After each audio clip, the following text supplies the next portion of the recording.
Yes, it's called poutine pie. Is The Rock cooking?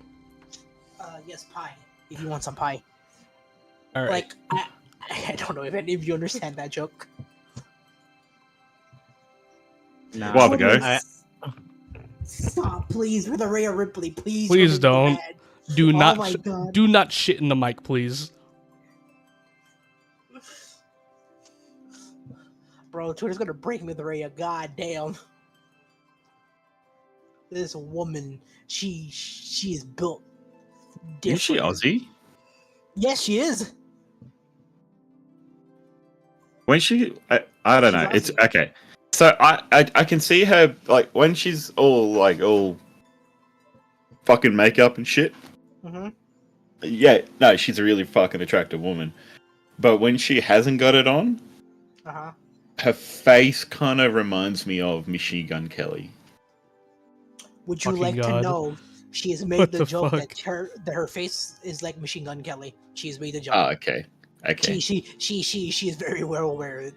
Okay. But I also would like. How tall are you, Arby? 6.5. No. 6 foot. Yeah. Uh-huh. 6 point. 6 flat. So while, I'm halfway between 6 and 6'1". 6'1". While we're waiting for Snow to get back, hop on the Foundry, make sure hardware acceleration isn't bugging or nothing. Oh, It was right. I gotta fucking turn with me that on. earlier.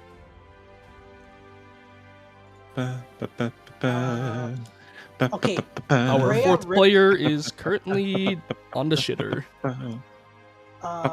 Rhea Ripley's height, Harvey, is 5'7". All right, we good to go. She's the wow. She's my. God damn, that was a fast shit. Did you wipe? Yes, it wasn't as bad as I Bro. thought it was gonna be. Did you wipe Bro. cleanly? Nah, I've been adding a lot of fibers to my diet, so everything Oh my just god. one shot. Oh my god! Bro, You know ha- those ones where you just evacuate all at once and you Yeah. feel instantly like empty. Oh my god. Yeah, And it was then- that. It was like that. Have We're you ever 3 had the minutes in, trifecta? We're immediately on toilet talk. Dude, Bro. have you ever had the trifecta? The trifecta. I've had the trifecta. One and What are you talking done, about? no wiping. When you look down, it's fucking gone. What the fuck? What It's the the trifecta. I had those. I had those. I've Yeah. I've had those for sure. Just one log.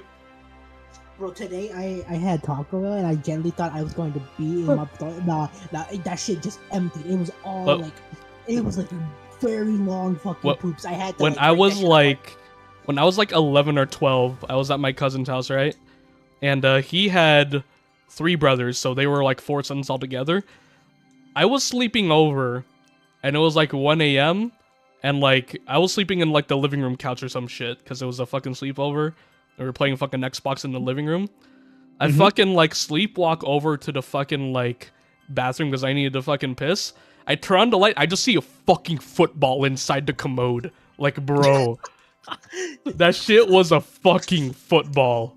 I actually like physically screamed. It's like, yo, get, what's wrong, bro? And like, it's just me staring at a fucking football.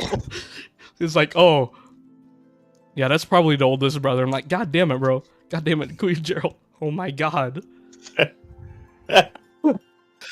Brother gave birth. Bro, it was a football. You could put some spin on that bitch. You could do a fucking 80-yard pass of that. It's like that Clean episode of South receive. Park where that priest or pope or whatever like takes Bro. a giant dump and then starts feeding That it shit was man tit cursed. juice and it becomes Bono. That shit was so cursed.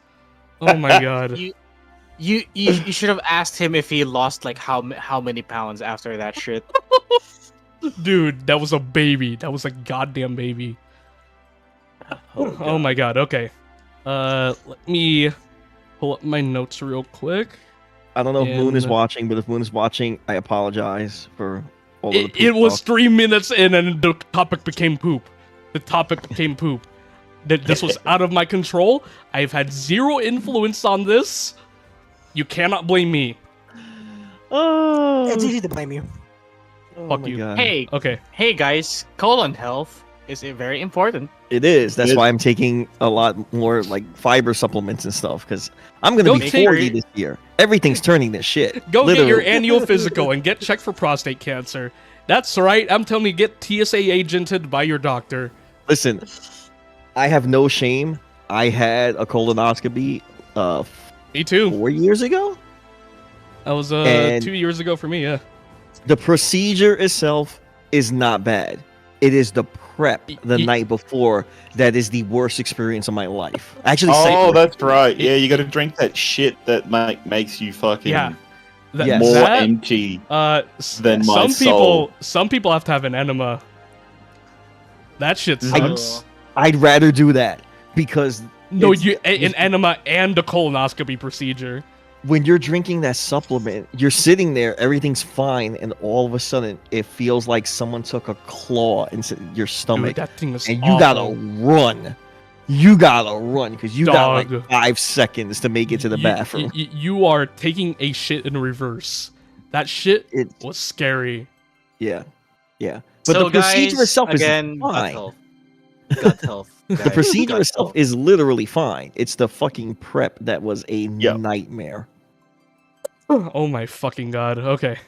Poop talk. All right. So let me Sorry about that. let me take us to the let me have this preloaded actually since we're all logged in Look, so it'll cleanly load.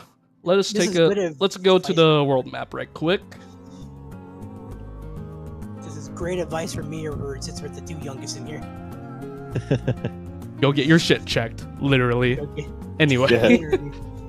Just don't bag it Uh, and walk into the doctor's surgery. Oh, All right. Gordon, Yes. before we even go update, it was a false alarm. Oh, was it? Okay. Okay, good. That's Yeah, good it news. was- That's It really was a good false news. alarm. I'm had- glad it for- wasn't anything because that shit is fucking scary. I had somehow cut myself with a poop, and Probably- since I was probably with your consistently nails. shitting, really. Have you been really just using made- non-soft fucking I've been using toilet baby paper? wipes. I've been Okay. using I mean, wipes. So I don't know how I got. Well, Depending if on you're the using food really you rough eat. toilet paper, that shit can actually cut you as well. Yeah. You better be using the what the fuck is that brand Charmin with the fucking bears on it? Yeah, you gotta be using the really soft shit. Blood is concerning if it's A habit. not red. And it happens a lot, yes. Red blood can usually just mean Bro, no. My Hemis? cousin says in the fucking Twitch I saw. chat, you need an oiled up webcam. No, fuck no, bro.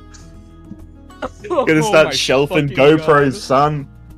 No, please no. Gotta get that- Okay. All Gotta right. get that 4K action cam going. I will donate for bro. Okay, I'm fucking going forward. The poop talk. No, we're done with poop talk. All right. So Move over Tomb Raider.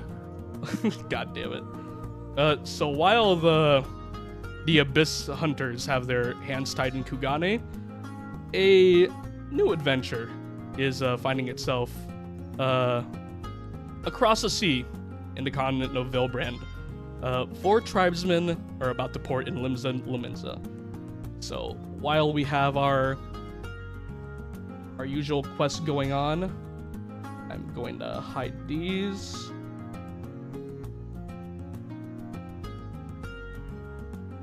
And empty out the map. Allow me to bring our attention to the New World continent to the far unknown west. Let me put this up real quick. Ooh, it got bright all of a sudden. So it's been around a month since the final days of Hydaelyn have been averted at the end of 6.0 Event Walker. With the collapse of the Garlean Empire and the disbandment of the Scions of the Seventh Dawn, the prosperity of the realms falls in the hands of regular folk. While things are business as usual for traditional mortal races of the realm, tribesmen who were once before referred to as beast tribes now find themselves with endless opportunity. Communities of tribesmen no longer have to resort to the self-destructive practice of summoning a primal to like protect their community, and several communities have already taken positive steps towards integrating their tribes with the kingdoms at large. With the help of the Eorzean Alliance, the organization known as the Grand Company of Eorzea was formed, looking to encourage peace between man and tribesmen. However, there are many problems across the continents that still need to be addressed. One that the Eorzean Alliance find themselves unable to solve properly. While word across the world has begun to spread about the unknown West, the new world of Tural, many adventurers are beginning to go there for brand new adventures. Unfortunately, leaving the rest of the world with a shortage of adventurers. So the Eorzean Alliance have a very bright idea. We have this brand new Grand Company of Eorzea. We are collaborating with a shit ton of beast tribes, well, formerly known as beast tribes, now tribesmen. And why not give them an opportunity to travel the world while doing good at the same time? So we turn to you, tribesmen of the realm, who find themselves no longer segregated and labeled as violent monsters. The continents of Aldenard, Ilsabard, and Othard have many dangers, many people in need, and not enough strong adventurers to answer the call. What awaits you? Glory, riches, reputation?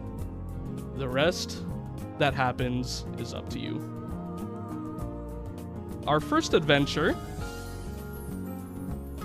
brings us to the continent of Vilbrand, better known as Lenosha, and home to the capital city of Limsa Lumensa.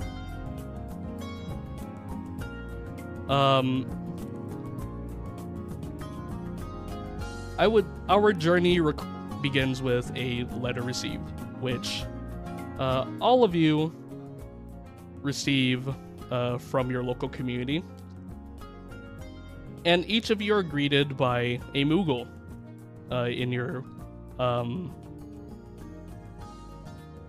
in your personal message received. The Moogle pretty much says, "Greetings, Kubo. I am Stiltskin, a Mogmail messenger directly employed by the Eorzean Alliance. My employers have sent me to tribesmen communities across the realm, and my first stop to each location is to your community leaders, the ones here in your home. And they've pointed me in your direction, and I'd like to make an offer that you'll possibly consider." The Moogle cast a spell, Minor Illusion, making a sort of hologram. And he also pulls out a small metal box. If anyone is able to read an Eorzean common, you will see the words Garland Ironworks inscribed into it. The Minor Illusion will make a hologram in the image of this man before you. Feel it.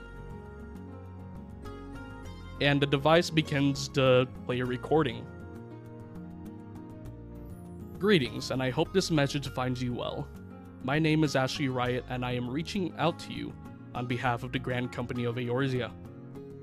We are looking to start a program where tribesmen like yourself go out, travel the world, and assist struggling communities with trials and tribulations where they have no one else to turn to. With relations between man and tribe strengthening little by little, we see this as an opportunity to build trust and reputation for the tribes, who have for a long time been segregated from modern society for so long. Our messenger has for you an airship pass, allowing you movement through the 5 major city-states of the Eorzean Alliance. This would be the cities of Ul'dah, Limsa Lumensa, Gridania, Ishgard, and Doma. And a letter of introduction should you present should you be present in the chosen meeting point. As you are the first wave of considerations, the success or failure of this Tribesmen program will have a direct impact on our future considerations for Tribesmen to collaborate with us. Your first destination will be the city of Limsa Lominsa in Vilbrand, and the tavern known as the Drowning Wench will be the meeting place. We look forward to seeing you in the future. From Ashu Riot, Security Specialist of the Grand Company of Eorzea. And the hologram ends. So, we will jump to our tavern in Limsa Lominsa.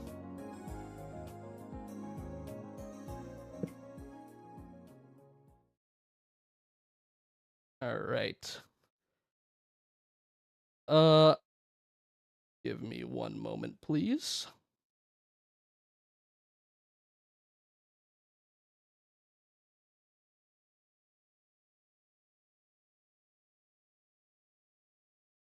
Where the hell is it? There it is. Alright. To start, I am going to roll a 1d4 to determine who will walk into the tavern first. One will be Rex. 2 will be Arve. 3 will be Sato. And 4 will be Snow.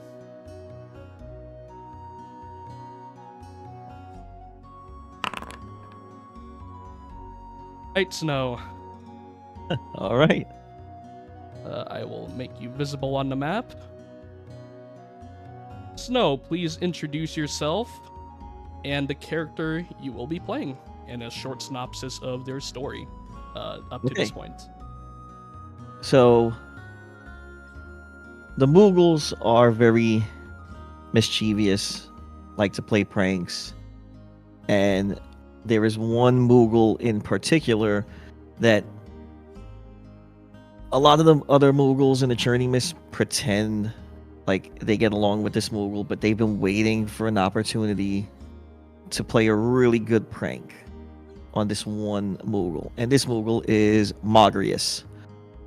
Mogrius is that trope of the bard or the fantasy character that pretends like they've been to every really big event that's ever happened. So Mogrius has always been telling these tall tales of how they fought alongside the Warrior of Light and saved the Churning Mists and defeated Nidhogg and all this stuff, and it's utter bullshit. Like, Mogrius has magical abilities, but isn't necessarily the best fighter. So Mogrius is always telling these stories about how, you know, they met the Warrior of Light and fought alongside them and helped save the world. And all the other Moogles are like, yeah, sure. So now that the Moogles found out that the tribes are being called upon for this grand adventure that the Grand Company of Eorzea is putting together, they unanimously voted to send Mogrius as their representative to basically get them the hell away from the Churning Mists. So they gave Mogrius a little pamphlet on how to interact with people and the other tribes, and it's also a part of the prank as well. So the more Mogrius refers to this little pamphlet, the worse shit is gonna get from Mogrius. So we'll see what happens when the others start to talk to them. All right. Give me one moment here.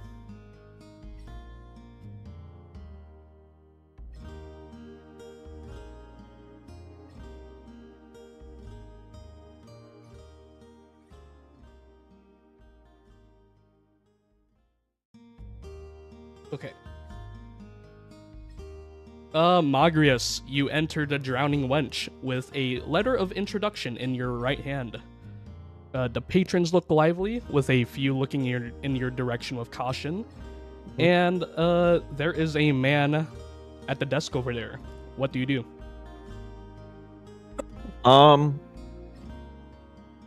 First, Margrace is gonna look around. It's kind of like somebody walks in, you hear the record scratch, everybody kind of stops what they're doing to look and see what's happening, and then everybody just kind of goes back to their business and the music starts again.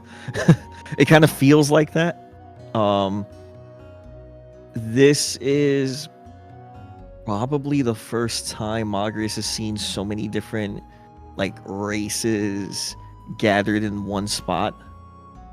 Just used to seeing Moogles and the occasional wyvern here and there. Maybe they've gotten a glimpse of the Warrior of Light just from the backside from 100 feet away, but never really got close to the Warrior of Light, which is kind of where the whole I was fighting alongside them kind of thing comes in. So Margrace is gonna slowly hover to the bar counter, a little timid at first, and just kind of unsure of what type of place is this, what happens in a tavern. This is all foreign to this little Moogle that's way in over their own head. So I will. Am I able to move my token? I need to right. pause the session. You are free to move. Okay. So I will slowly, cautiously hover my way. Hey, watch it. It's like, sorry about that. Wait, I'm sorry. Let me do that again. Sorry about that, Kupo.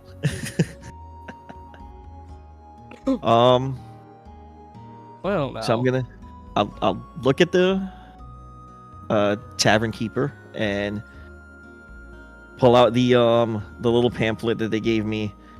Let's see. Okay, step 1, use big words because other people don't understand them. Behest, betwixt, mayhap. Okay, you can do this. You doing good there, little one? You hear yes, this sorry. mail? No. I am here on the behest of the great good King Moggle the 12th. His noble sacrifice never be forgotten. And I'm actually here to represent the Moogles in the Churning Mists, and apparently I'm waiting for some other representatives of the tribes, Kupo. Oh, that. Okay. He's he'll take your letter. He'll take just a small letter opener knife and just give it a good once over. He's like, yep, that looks about right. Good friend of the Grand Company's Ashley Wright will be here momentarily. He's the barkeep's gonna look around the tavern real quick for a suitable place for you to go. Well, why don't you how about you go to the table right over there? They'll be with you momentarily. Okay. Thank you very much, kind sir. Would you like any food or drink while you're waiting? Meat, vegetarian. Drink. Do you happen to have any nuts, Kupo? We do in fact have some of that. You want some growing from the coast or some growing from the land? And she's gonna start looking at the pamphlet. Just wasn't expecting this many choices, and land. like Alrighty. very, very confused. I'm gonna say land. All right, make your way over. Bartender will be our waiters will be with you shortly. Thank you very much, Kupo. And Magrius is gonna float over to the table, very cautiously and just kind of because Moogles, I don't even know Yeah. if Moogles have a fucking gender. So they Yeah. are just very like in over their head. All the stories that they've made up, like it's one thing to say all these things about like, I fought dragons and I've saved the world, and now you're in a bar and you're surrounded by people who could probably murder you, and and they just have no idea like what the hell to expect right now. Yeah, you'll roll for me a perception check for me. A perception check. All right. Bump, bump, bump, bump, bump. 7. Okay. So you won't really discern like anything that like any topics of like of conversation, but from like various tables you hear like the word Moogle every now and then. Like you'll hear it from here, you'll hear it from like this table that has like 10 people on it. You'll even hear like Moogle with like the person like with the barkeep. Is it I know with that perception I can't understand the conversation, but actually there's more like an above table question. Is it are they talking shit, or is it more like other than the typical Mog mailman? Is it like they're not used to seeing a Mog come in? I'll allow an insight check for emotional tone, I guess. Okay. Insight 17. It's more confusion.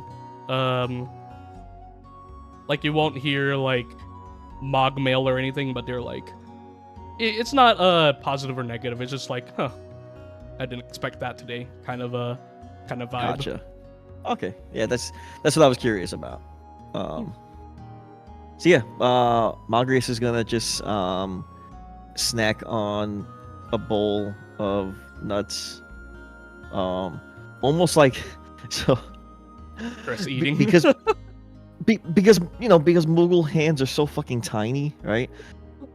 Malgrius is like kind of hovering next to the table, and you just see like their head kind of go down, almost like bobbing for apples. So I didn't think you of just it see like that. Yeah, you just see their head kind of like bobbing into the bowl and just like picking up one of the nuts and like crunching away, and there's just like shells of peanuts everywhere. Right. Yeah. All right. And they're just gonna wait for the other members to show up. Right. And with Magrius taking their seat, a new shadow darkens the doorway. All right, 1d3. Choose your challenger. All right, Rex. An Amalja, big and imposing, starts to approach the entranceway. The sound of his footsteps can be heard like from 30 feet away, even though it's like solid the whole building is made of solid marble. Rex, introduce yourself and the character you will be playing, and a short synopsis of their story so far, if they have one. Hi, hello. I'm the Huntsman. Don't have a name yet, just the Huntsman. He is a very, very older Amalja. He is around, I want to say, in his late 50s. Very big. His ponytail hair things are white. You can see the graying. You may hear some bone creaks. He also has a marksman rifle on his back because for some reason he knows how to use a gun. He helped. He grew up in the plains of Pagotha. He's been there for his entire life.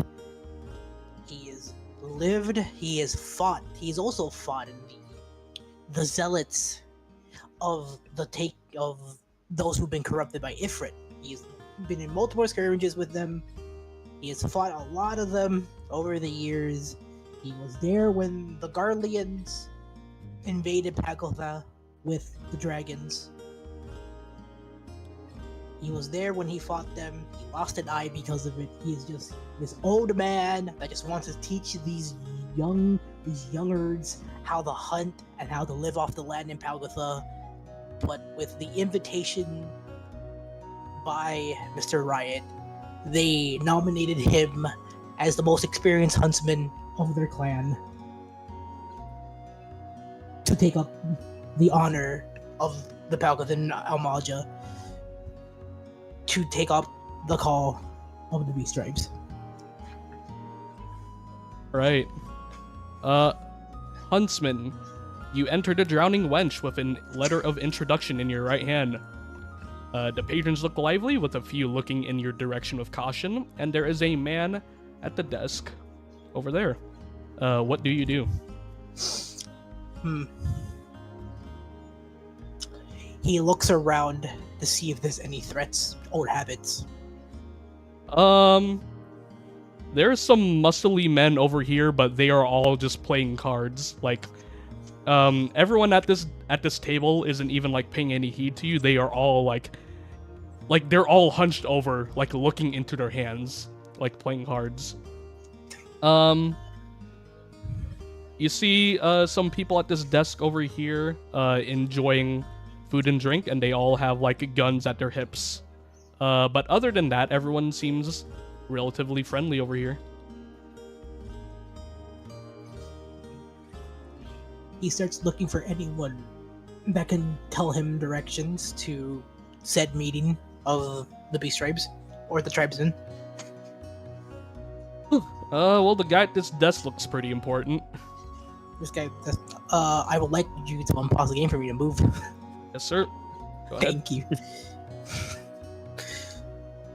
He walks up to the Tribesman. Excuse me, young man.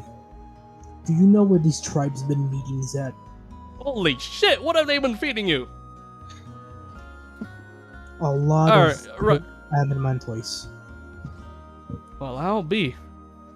I might try something. All right. I'm gonna make an assumption here and say you got a letter for me. Yes. As small as a letter in his palm of his hand, he hands it over. All right. All right. Same signature, same name, same exact message. All right. I'm gonna direct you over to that table over there in the corner. Do you have any food or drink you'd like in the meantime? You're gonna be waiting for a bit. Do you have wolf meat? We do, in fact, have wolf meat. We also got fish, pork. We got vegetation, if you'd like some, fruits. One wolf platter with water. Alcohol does not suit me well. All right. Would you like that cooked, or would you like that more on the rare side? How much Raw. blood would you like on it? Raw.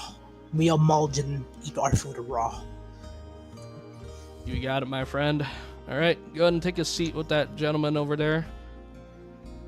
Do be friendly, please. We had a bar fight a while ago. Can't afford to replace furniture. What gentleman? I just see a small puffball. Is that a puffball? Yeah, the friendly one right there. Yeah. Very well. As you hear his giant footsteps across the building, he sits down. Wendy, we need a wolf steak. No, Hello. you're not gonna cook it. No. No, a big chunk. It's a big motherfucker. Big motherfucker. So as the huntsman walks across the tavern, right? So Magrius is floating, right? So it's not like Magrius can feel the steps, but this Amalja is so fucking big that you can hear the steps. And Magrius pauses for a moment and looks up straight ahead at the table, but then turns to the left, and the whole world feels like it's in slow motion. And then she turns, and eye level is pretty much at like the midsection of this Amalja, and Magrius just like slowly looks up and just like is in shock of like how big this motherfucker is.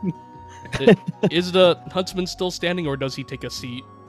He is taking the rifle as he's sitting down. You can see the size of the giant rifle. The chair, you're gonna hear a big thump, and it's creaking as he's just sitting still on it. And He's yours. He's do not So- have. when we all receive this letter, like we have no idea what to expect, right? When we're meeting, we Correct. just know we're meeting representatives of other tribes. Yeah. So Magrius starts absolutely shivering in fear. Like they can't even get a word out because they don't know if one, they don't know if this is one of the representatives they're meeting, and two, they don't know if this is going to be the last couple of seconds of their life. Magrius, give me a wisdom saving throw. A wisdom saving throw. Yep. Okay. 11. You feel goosebumps constantly, but no debilitating effects. Okay. You hear the huntsman. Are you okay, my puffy friend? Okay,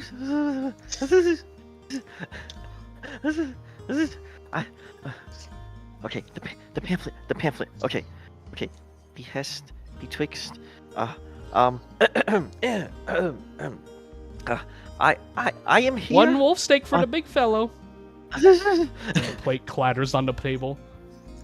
The Why sound of thank the you, plate, the sound of the plate hitting the table, like makes Magrius like kind of jump in midair. Even though they're floating, like you just see like the whole body just kind of like jump a little bit. Can I do a perception check on Magrius? Insight. Insight? Okay. Yeah. Oh, where are you? Where insight? Here you are. What are you trying to glean from Magrius? To see why he's so scared of him. That's up to Snow. What will he glean?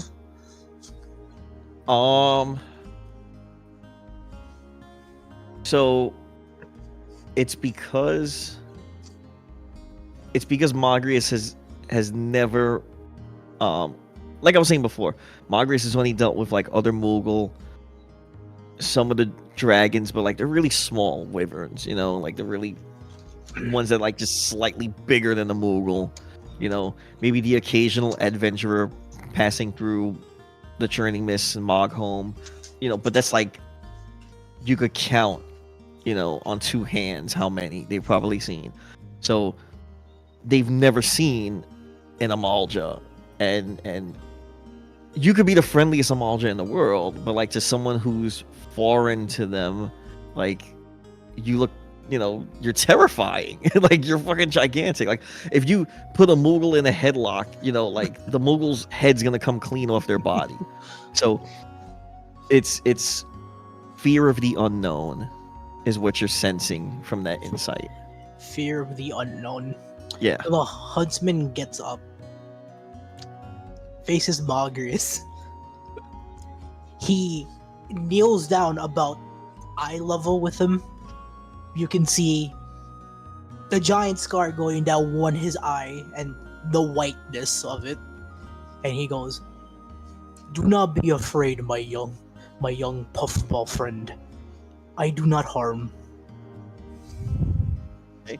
Um, when Magris sees the scar, Magris realizes that this, this is a very seasoned warrior, someone who's seen the field of battle, and something kind of clicks in the head, in the palm of Magrius, and they kind of snap. They kind of snap back to that fake bravado that they've always had about, they fought with the warrior light and all this stuff. So Magris is going to respond, and they're going to clear their throat first, and they're going to respond, yes, I am here on the behest of the Mughals and representing the good King Mogulmog the 12th. May his scepter of judgment ever command our respect. I'm here looking for a few representatives of the other tribes. Are you one of them? Yes, my small friend. I am a part of the Amalja of Pagafa. My name is Huntsman. It is my title, not birth gift. Oh, Mr. Huntsman, it is great to meet you. I am Magrius of the Mughals of the Churning Mists. And it is... I apologize for how I was reacting to you, Upo. It is understandable. Eorzean children also are afraid of me. Anything that isn't bigger than me is afraid of me. So I understand the fear. No. But know this. I will not hurt you unless you threaten me. Absolutely not, Kupo. And Magrius is gonna move forward and extend the teeny tiny little Moogle hand, just try to shake this giant fucking Amalja's hand. Lucky Magrius sends out one of his fingers and makes the finger. Nice to meet you, Lord Magrius. And so instead of shaking hands, it's like the fucking E.T. Like the little finger bump with Elliot. Yeah. Ouch. You hear the hunter. Well met, Lord Magrius, as like honorific. And Magrius is gonna nod and then turn and look at the plate of like the raw wolf meat and just be kind of shocked at like how someone can like eat this. Like it's so unexpected. Yeah, Magrius is kind of just taking in this whole like what the fuck is going on kind of feeling. Okay. He just gets up, grabs like one of them, like the biggest one, since they're all fucking like big wolf meats, and he just does a giant like bite, and you can just hear the rip of the muscle and the meat, and you just hear the giant like chomping of it. You may hear some little bone cracks, a part of it, and as it gets up and sits down back in the chair. All right. And as Magrius and the huntsman get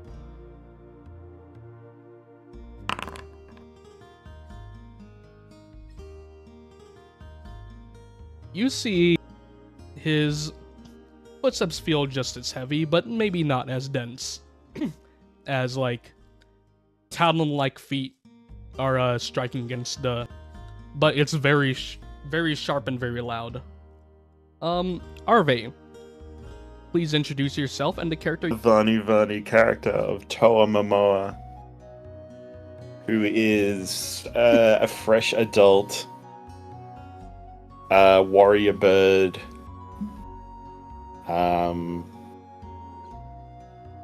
He just likes to hunt things, but he doesn't like killing sentient creatures, I guess. Big guy, heart of gold, but he's really inexperienced with the outside world. Most he knows is through the stories of a traveler during the Catholic Crusade. What was that? This you know when The Holy Space See? was doing his stuff. Yeah. So during that saga in Ishgard history, he ran into a female Femra Dark Knight who inspired him to learn how to fight and pick up the job class of Dark Knight. And once just likes to fight creatures to get stronger.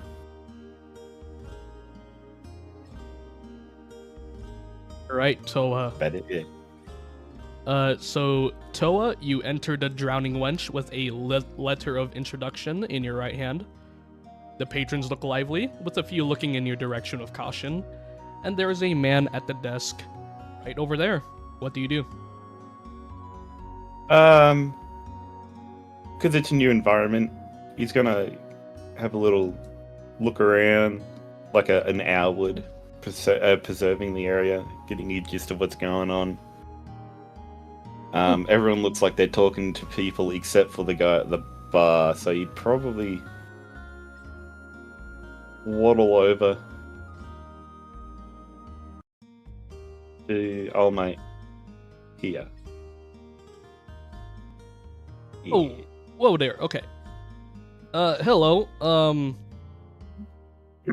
Damn, that is the biggest bird ever. Anyway, have you I'm gonna make an assumption here and say you got a letter for me.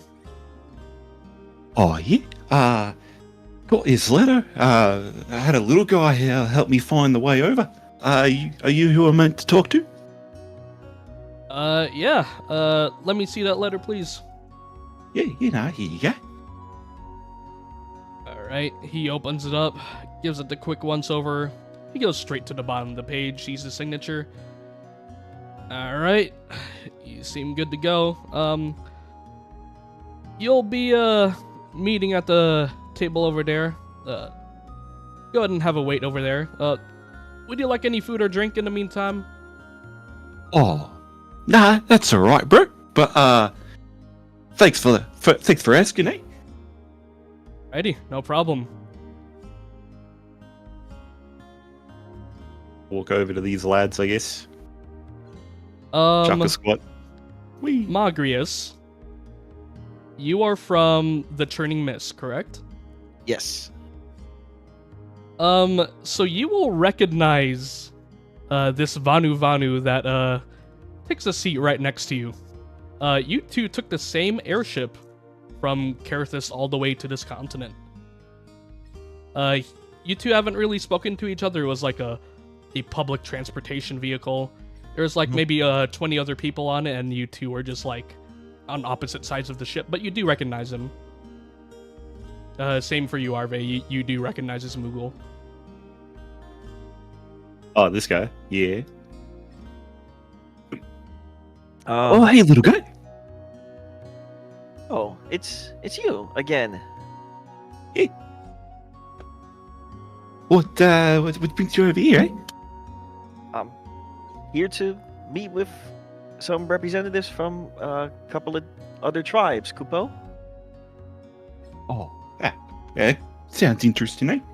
Hopefully, we'll find some big beasties to get into a rumble with, eh? Yeah. If I knew you were coming here too, we could have, walked our way over here together, Kupo. By the way, I am Magrius, and I am here on the behest of Good King Mogglebog the 12th. May his reign end with minimal bloodshed. Kupo. Yeah, I got asked to come here. We fight some stuff and get stronger and show the world how good of a warrior bird I can be. Well, I was told that they wanted the best of the best to represent the tribes, Kupo. Well, that's. I mean, some of my other tribes might I think might disagree, but I could just kick their ass if I really wanted to. Let me introduce Malja. Did I get that correct, Kupo? Yes, small friend. Hello, young man. I am the huntsman, representative of the Palgotha of Malja. As he continues to eat the fucking giant wolf steak. Oh, the huntsman, eh? My name is Toa Momoa, but my friends call me Big Shaq. You look like you like to rumble a little bit. So I don't know. I like to get into a little rumble now and then. I might be young, but I like to consider myself as the best warrior in my tribe. You may find glory, young one, but do not exceed yourself, as the blade is also a double-edged sword. Oh, that's all right. My sword has only got one side is bladed, the other side is blunt, so I can donk people without killing them. Young one, do you understand that your blade is meant to kill, correct? Oh, it's only meant to kill if I deem it to be worthy so.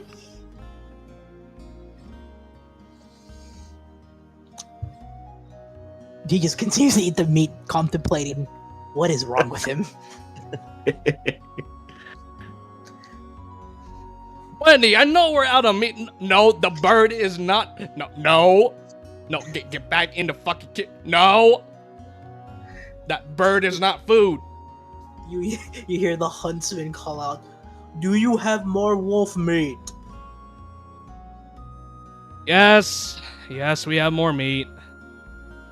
Please bring 2 platters. Whew.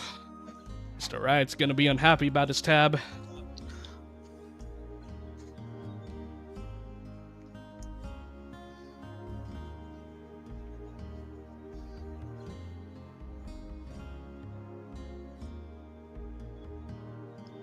Alright, and as the three of you get more comfortable with one another, one more shadow darkens the entranceway of the Drowning Wench.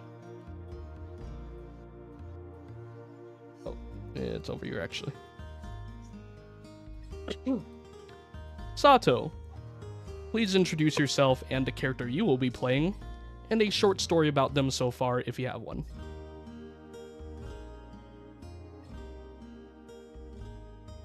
Hello. Call me by a nickname named Pina Colada, or just Pina. The Grand Company, or the Walking Ones, require help back of this. Which is the strap on the back of this hovering one.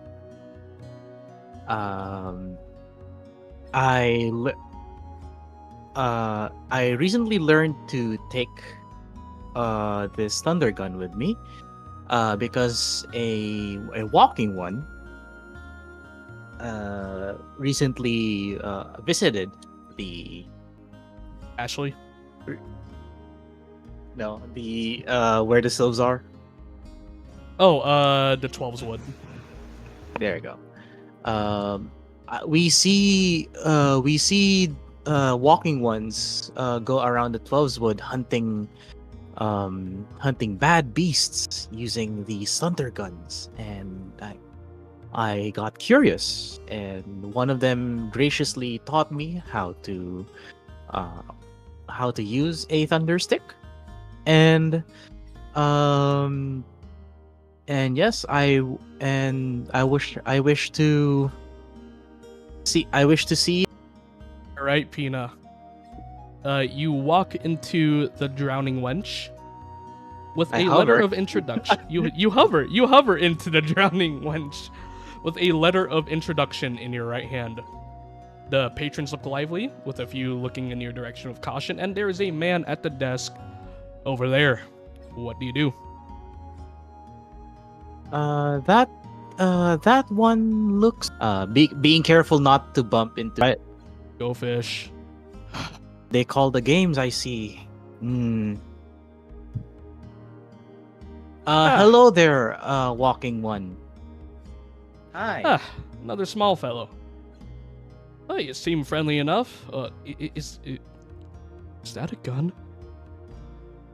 Ah, yes. This is a thunder stick. Right, the thunder stick. Oh god. I assume you got a letter for me. Ah, yes. This is from a walking one called Ashley. Here is the letter. Ah, yes, Mr. Riot. He, with a bit of a shaky hand, he reaches out for the letter, opens it and reads it, verifies the usual shit. It's like, all right, looks authentic. The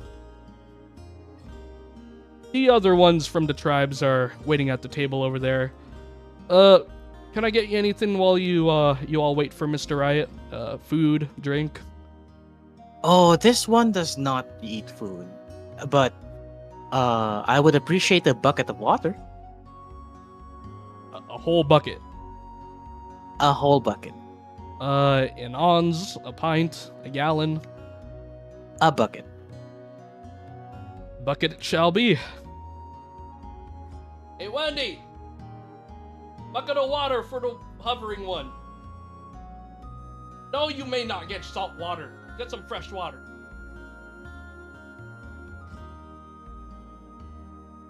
Thank you, walk one. I will wait for the water on that table right there. And then Pina just saunters over. Just there you go. Wee.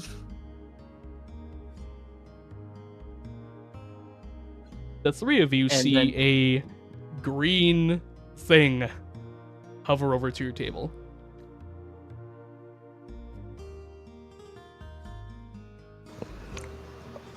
You see the huntsman with his mouth full. Is that a flying vegetable? Oh, no. This one is a sylph, not a vegetable. Although we came from plants, yes. You hear the gulp. Forgive me, flying, not small one. It is the first time we've seen a living plant. That one close enough. And he looks at your lightning gun or your gun, and he picks up his giant old marksman rifle. We have similar weapons, do we not? Oh, you also have a thunder stick. Thunder stick. Yes. Yeah. But this one is bigger and louder. Oh, I've heard that There's- before. there's a lot of thunder sticks out there, but you know, this one's just for me. Yes, I do not think I should let you use this one. As he takes out a round, you see the size of a fucking Gatorade bottle round as he puts it on the table. I believe the recoil will be too much for you, small friend. And then Pina then like floats, like turns around while floating, and then shows this like lever action Winchester rifle. Very nice. I know, right? Walking Ones designed this for me. Makes it may I easier see? to. Oh yes, definitely. Here, Pina like struggles a little bit to take take the rifle off off of its back and presents it to the huntsman.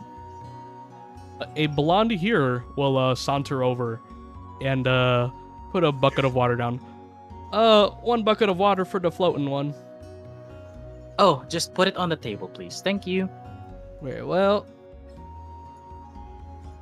All right. And as enjoy soon yourselves. as, thank you. As soon as the bucket was presented, they float on over, and then just soaks their little footsies on the bucket of water, and then just begins to like soak. Fucking the husband's looking at the Winchester, trying to see how it works. He lifts the little like lever action with like 2 of his fingers. And he goes, multiple shots. Do not need to put another round in.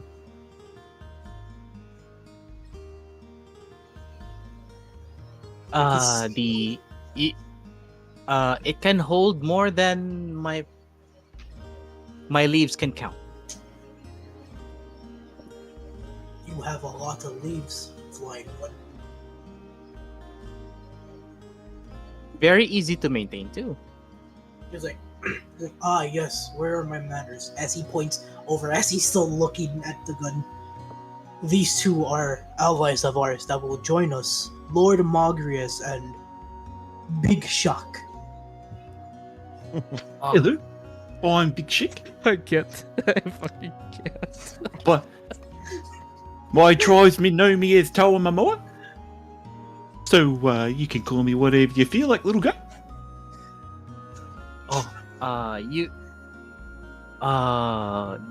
The bird one, Big Shack. Okay, Big Shack. I'll call you. I too also call you Big Shack. And the Moogle one. I am familiar with your kind. Although I suppose that you're not from here, correct?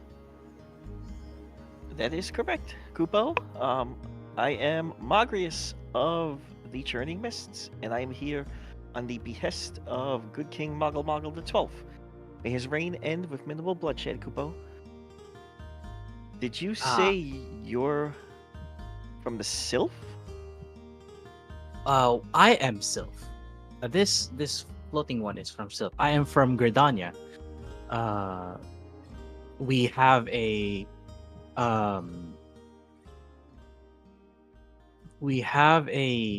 little I would say this one would say camp or coalition outside the 12's Wood where where Ramu is, and that's and we basically make sure that we don't get influenced by Lord Ramu, and we just make sure that everybody is safe when wandering around that side of the woods. Agrius, go ahead and roll a history check for me. History. 7. That kind of rings a bell. You are aware of another Moogle tribe within the 12's Wood, but you don't know like the specifics of like the primal religion of Ramu or anything. But you did hear that they are involved here and there.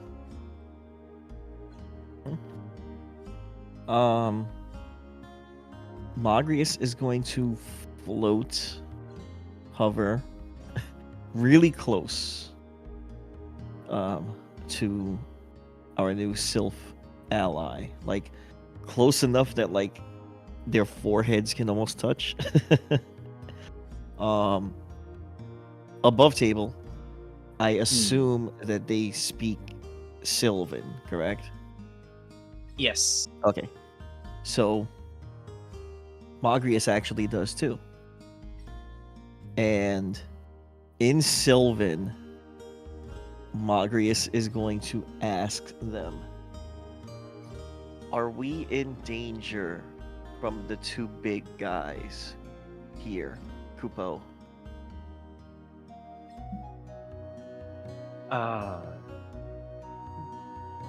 Hina like blinks a bit and then chuckles. According to the letter, we're not in danger. And you say that in Sylvan, right? Yes. Okay. Magrius is going to reply once again in Sylvan and say, if anything happens, I have your back, Kupo. Same as well. Responds back in Sylvan. And then Magrius is going to jokingly look at Big Shack and the Huntsman and say, okay, nothing to fear. Everything's good here, Kupo.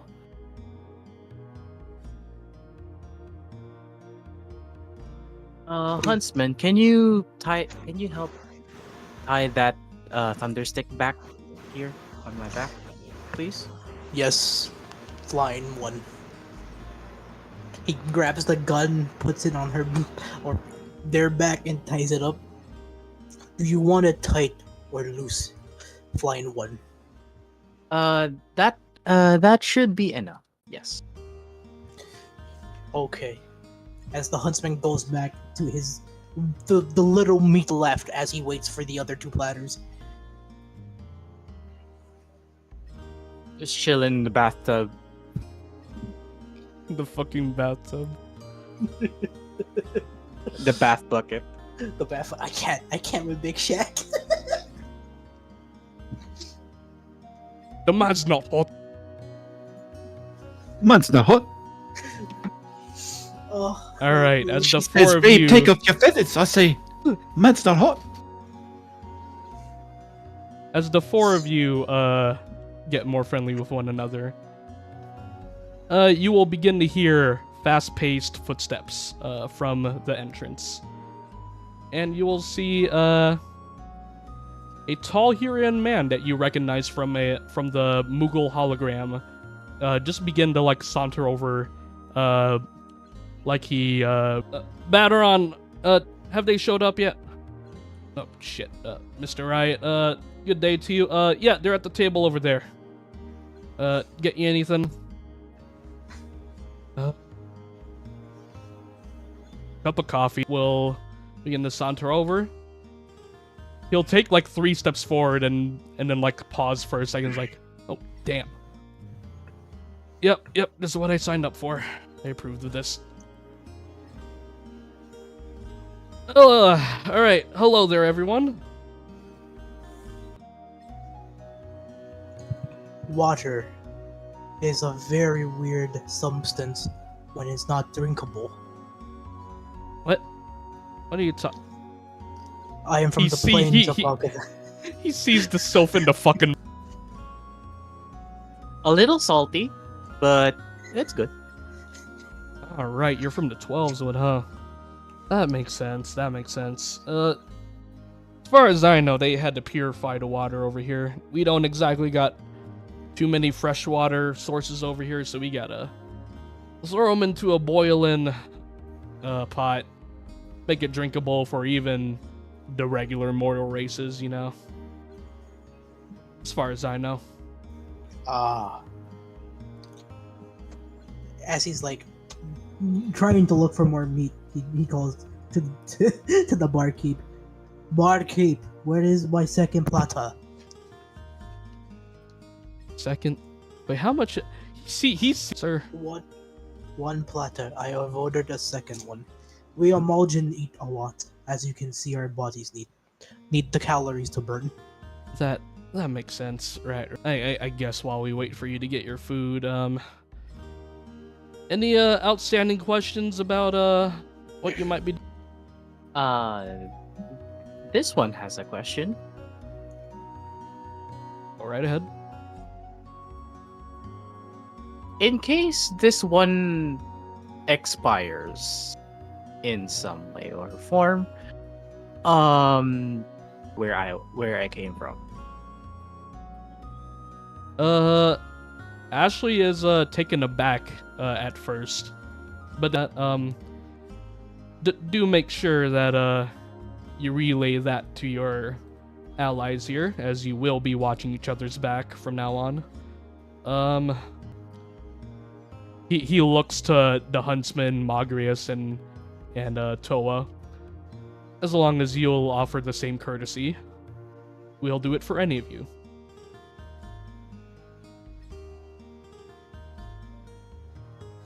Oh, this one and the Big Shack one. Anywhere. Big Shack. Yeah. You see the huntsman point. The feathery one is called a Big Shack. Alright, Big Shack it is. Alright, allow me to give you all the rundown. Quite the undertaking for all of you to leave your homes and, journey all the way out here to a distant foreign land. I believe there was supposed to be a fifth. It's from the Far East. I suppose that would take a while. They may come another time. I'll have to get back to them on that. So here's the situation we find ourselves in. To start with, all of our city-states have a dedicated Grand Company military. You might have seen them around these parts. They wear very red, very crimson cloaks covering their whole body. They usually handle international conflict, local skirmishes, and move out in retaliation against large-scale forces, like traditionally a primal summoning attempt. For everything smaller than that, we have our community notice board. They range from the local herbalist needing plants for a dangerous region in the forest, to a hunter's job for an apex predator destroying the ecosystem. Some of these are assigned by individuals, but upon completion of these quests, there's always a reward attached, so, they're not exactly doing charity work, they're all doing what we refer to as adventurers, and, pretty much anyone can accept it, provided they don't seem to be going on a suicide mission, We won't really let, like, a 12-year-old boy, like a 12-year-old Hurrian boy, go out if, we're not going to send a child to go slay a monster, essentially. This system works to great success, for the most part. With recent events, a lot of these adventurers seem to be leaving their continents. To the far west of here, we call it the Unknown West, the New World, otherwise known as Tural. And as expected, many of these adventurers have gone on their ships to sail to the Great Unknown, leaving several regions, including the one we are currently in, without adventurers to keep them safe. That's not to say they're all gone, but there's definitely a void left behind.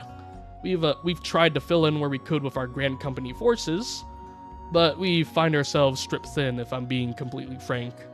Aside from small-scale incidents, there's several international incidents that we only recently got the right people to handle, but right now they have their hands tied in Kugane. So that brings me to the four of you. He's gonna, gesture to each of you, in hopes this lines up with what you've been looking for. All that being said, you lot are the first party that we've managed to assemble. Should you all prove to be a successful affair, the Grand Company of Eorzea will push for more resources toward recruiting tribesmen like yourselves to regions in desperate need of adventurers. Ashley will reach into his backpack and set a small stack of papers on the table, and he'll just let out a sigh, seeming to have said the bulk of the important bits he was looking to cover. Alright, so, any other questions about what I've just stated? Anything you might be worried about? Oh, yeah, I got a little question just to ask, eh? I like to consider myself as a apex predator as well. Will be people hunting me? No. To contrary belief, I've known that Beast Tribe affairs in the past have been very, very tense. Skirmishes between adventurers and the tribesmen like yourselves. They're all common news. But with recent events from a couple months ago, with the Beast Tribes assisting Old Charlian with saving the realm from certain doom, the public image of the Beast Tribes seemed to be a lot more positive. Now, I'm sure you will run into some adventurers now and then who will still hold on to their negative image of the Beast Tribes. But you'd be surprised how many are looking to stop the term Beast Tribe altogether and go with the new term we've been trying to coin, Tribesmen.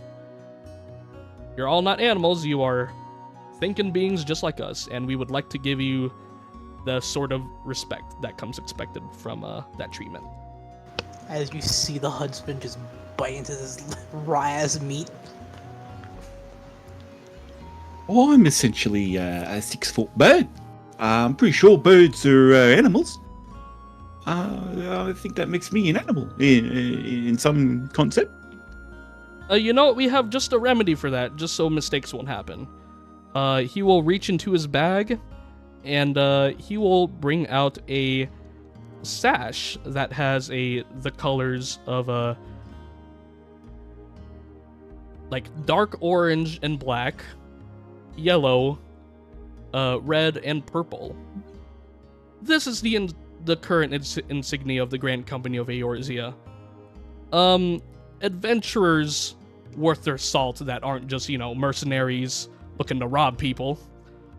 They'll recognize this and see, oh, this is official government property. Well, no, okay, this is official government officials, individuals. You wear this, they'll know not to mess with you, and if they do, they will expect heavy consequence for doing so. Oh, okay. Can I have the sash? Yeah, I will be giving this to each of you. He'll begin to pull out 4 of them. One, he'll have several for large-sized creatures, some for medium-sized creatures like himself, and several for small creatures like Pina and Magrius. Here you go. Oh, thanks, man. Keep He's in gonna mind take the sash, and he's gonna poke 2 holes in it and wrap it around his head like the Ninja Turtles.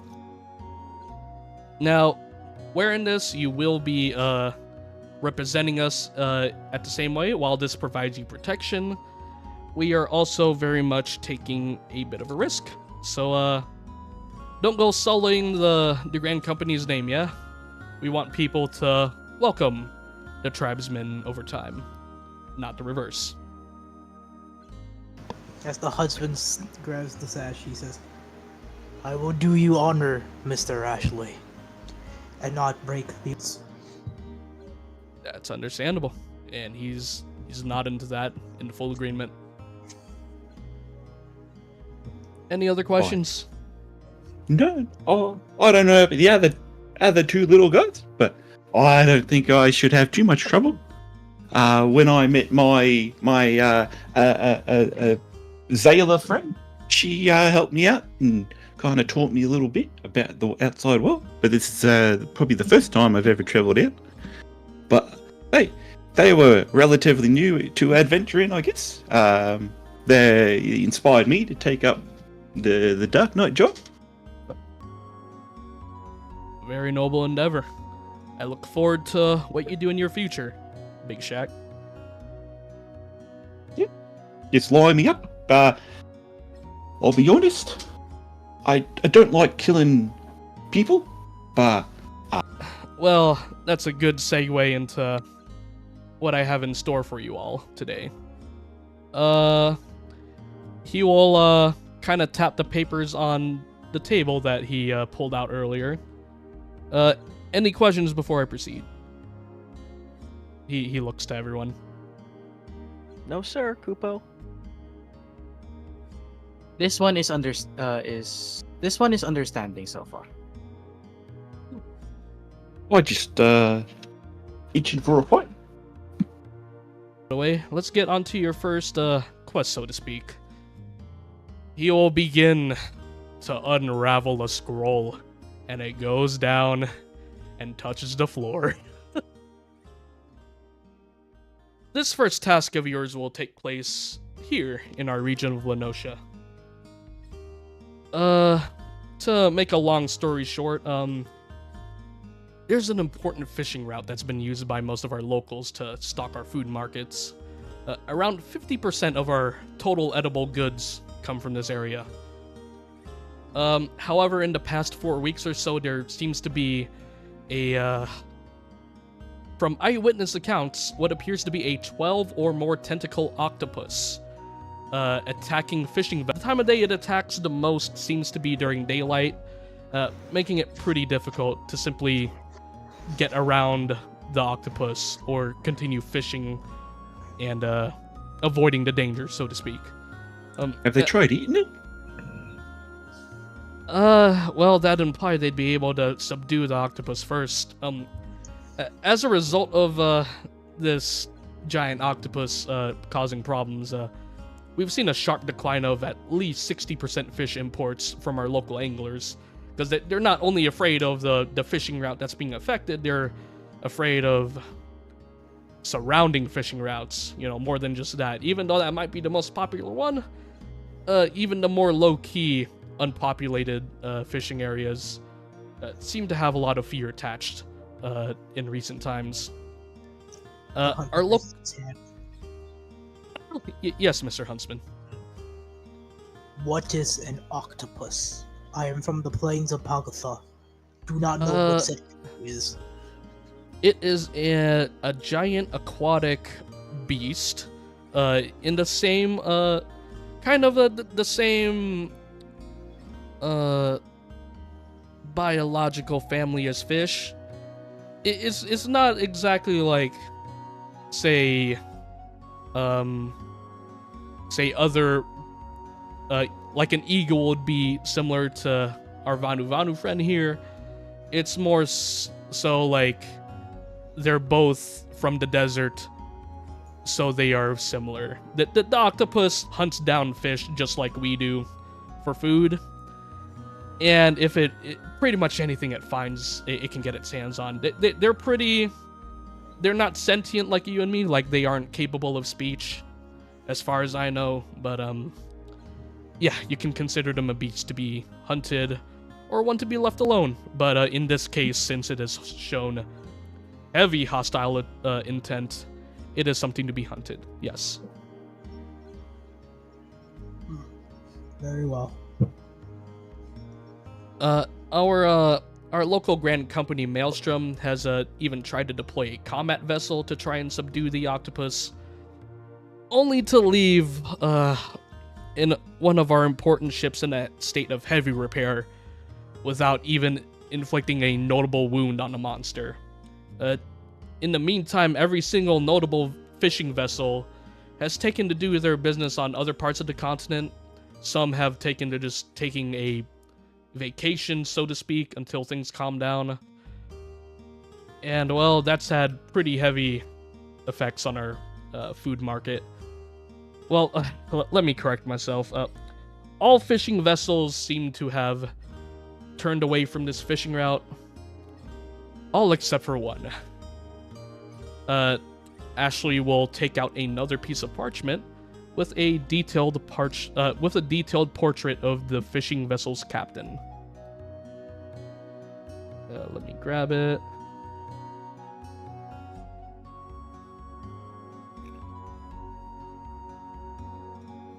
Meet Jembone Jenkins, an older folk who retired from one of our pirate crews known as the Velveteen Sailors. He's The locals, they're pretty familiar with him. He's a grumpy sort, but he's one of the best sailors and anglers around these parts. From what I hear from the locals, he has a very hard-headed and stubborn temperament. And, well, that personality trait has been plenty enough for him to keep sailing through the currently dangerous fishing route.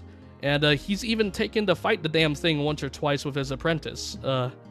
Ever since the octopus appeared, he's like flipping through the pages. Yeah, wow, yeah. He's gone on around 10 fishing trips in the route since the incidents have started. And he's encountered the thing each and every time. Let me correct myself. Not once or twice. He's encountered it 10 times. According to the reports, he has taken one of the tentacles off of the thing as a souvenir, and he has no plans on stopping. Our officials in Maelstrom have done plenty to urge him from, to stop using the fishing route until the problem gets better. But he just laughed at us every single time. So with all of this laid out, we decided to try and kill two birds with one stone. No offense. This lone mammoth. That sounds like I'm strictly on a... Oh, question though. How many tentacles does it have? I don't know how many of the fishermen have been exaggerating. On average, we've heard 8, we've heard 12, we've heard 20. I'm gonna go with the average. So it's got 12 tentacles, eh? Yeah. I already took. Okay. I say octopus. If you know what an octopus is and how big it could be, I'd like to iterate. It is as big as a fishing vessel. It is as big as a boat can get. So those tentacles are quite big. I'd say one tentacle is probably as big as one of you. He points at both Big Shack and the Huntsman. That's alright.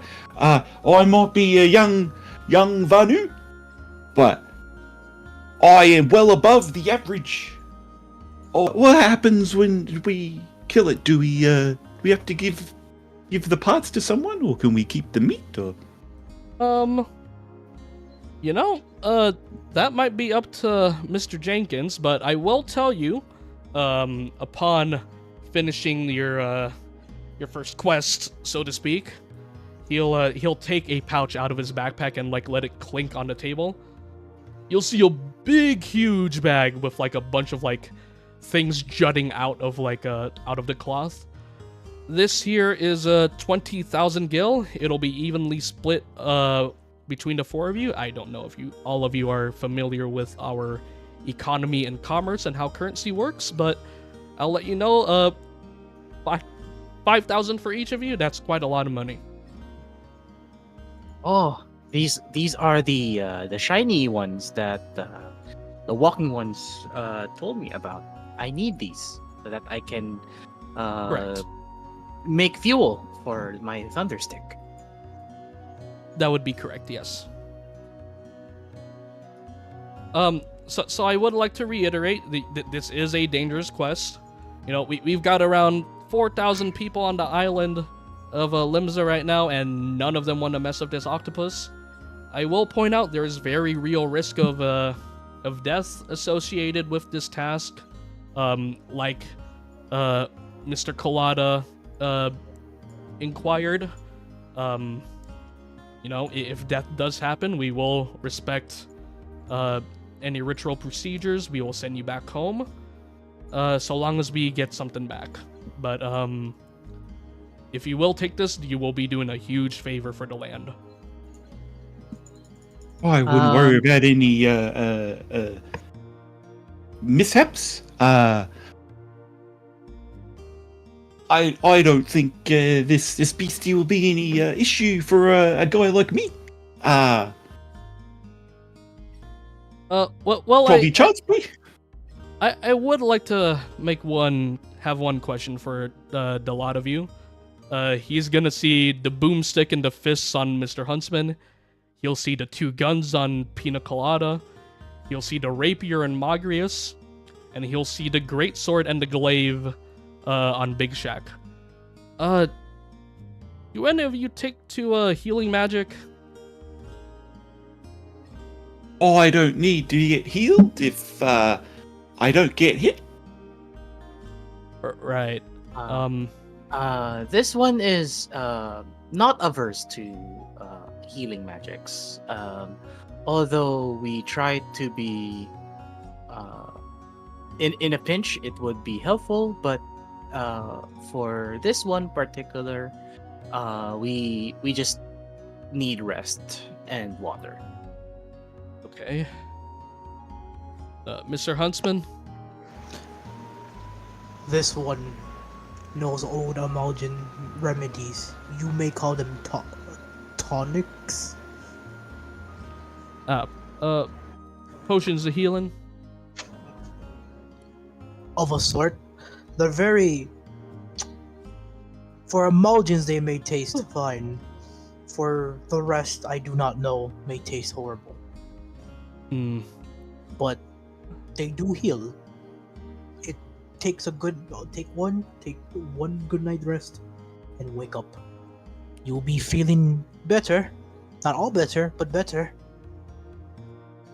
And my fluffy friend, Mr. Magrius? Magrius is flipping through the little pamphlet that they have, and you could just hear the Moogle kind of muttering, pain, more pain. No, that hurts. No, ouch.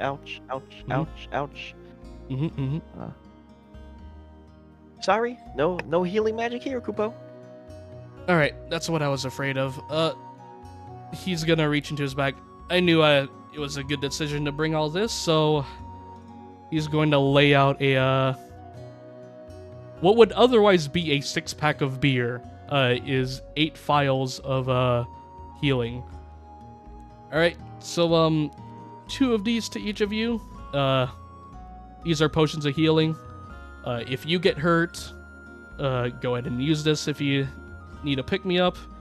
If any of your allies get hurt and they get knocked out, they look like they're gonna bleed to death, slip this into their mouth, make sure they swallow.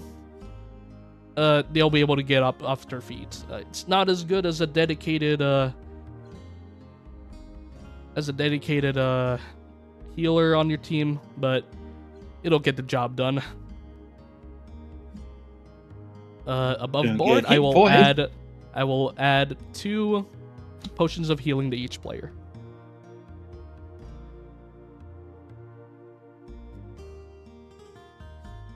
That's for Rex.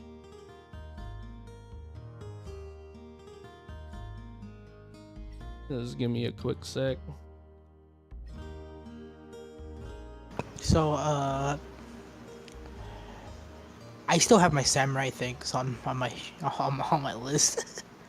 Here's what you can do if you're still assigned to your Voices from the Abyss character. So right-click your name at the player list at the bottom left of the screen, and click on User Config. You will want to unassign yourself from your character. So you'll see like a little error symbol. Go ahead and click that. You will unlink from your other character temporarily, and you can assign yourself to your brand new one. So what? So I go to like Release character?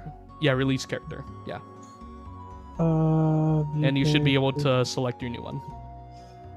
set rival target. No.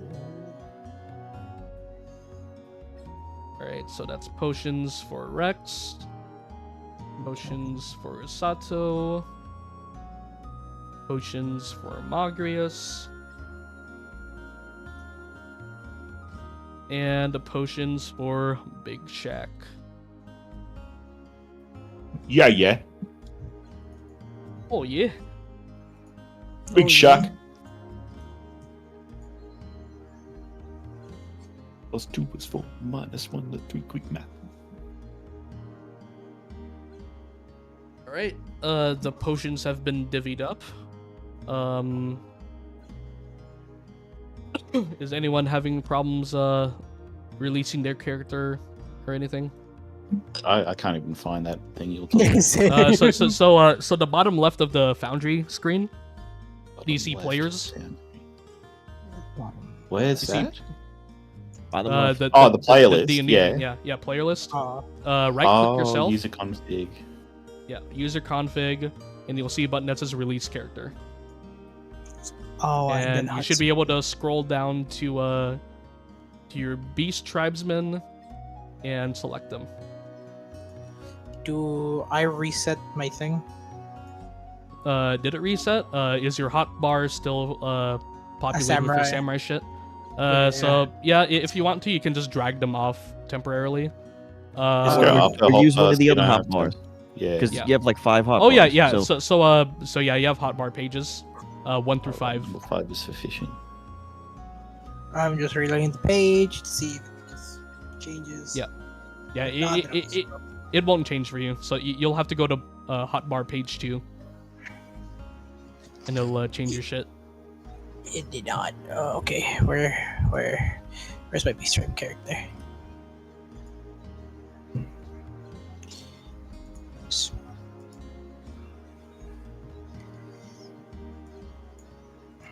I don't even remember what was the things I have So attacks. I do have a.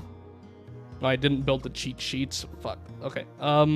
So for you, Rex, I would drag over your unarmed strike. If you need to, you can also get your musket. Features inventory. Hold on. Let me look at my features. Real quick. Unarmed. You said unarmed strike and musket. Unarmed strike and musket are in your inventory. Oh, are they in my inventory? Yeah. Alright.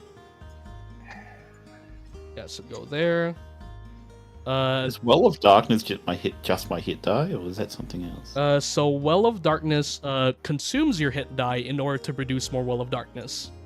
Okay. I just wasn't quite sure if there was another modifier you're looking at. Yeah, I'll give you a little rundown.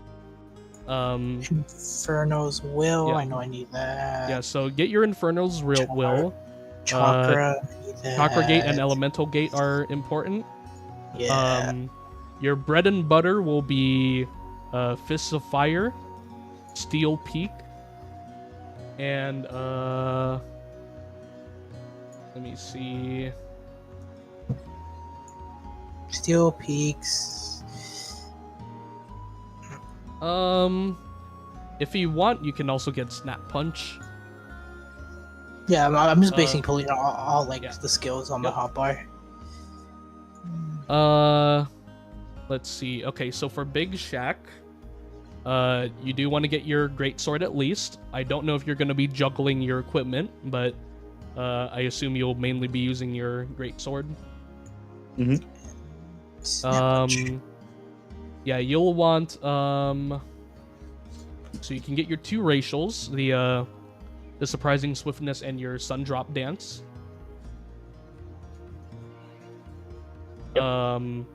Grab Dark Side, that's going to be your self-targeting buff ability for more damage. Burning Blood will consume your hit dice to create more Wells of Darkness. I can show you how to keep track of your resources later. And a Plunge, you can basically use that as we do in 14. Like, you can go attack, extra attack, and with your bonus action, use Plunge from point blank to do a 3rd attack, if you really want to.